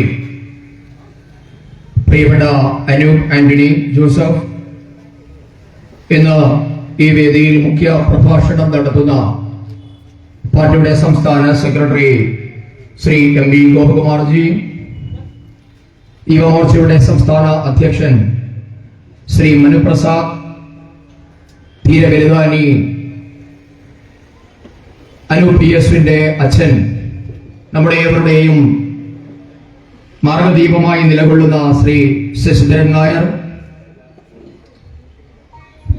നമുക്ക് സ്വാഗതം ആശംസിച്ച പാർട്ടിയുടെ ജില്ലാ general secretary advocate KK Anoop, മറ്റൊരു ജനറൽ സെക്രട്ടറി ശ്രീ കൃഷ്ണകുമാർ രാംദാസ്, പത്തനംതിട്ടയുടെ ഭാരതീയ ജനതാ പാർട്ടി അമരക്കാരൻ അഡ്വക്കേറ്റ് VA സൂരജ്, യുവമോർച്ചയുടെ ആലപ്പുഴ സൗത്ത് ജില്ലാ അധ്യക്ഷൻ ശ്രീ S അഖിൽ, വേദിയിലുള്ള പാർട്ടിയുടെയും വിവിധ മോർച്ചകളുടെയും ജില്ലാ നേതാക്കന്മാരെ, സഹപ്രവർത്തകരെ, സഹോദരി സഹോദരന്മാരെ, ജനാധിപത്യ വിശ്വാസികളെ, എല്ലാവർക്കും നമസ്കാരം. ആലപ്പുഴയുടേത് എന്നല്ല,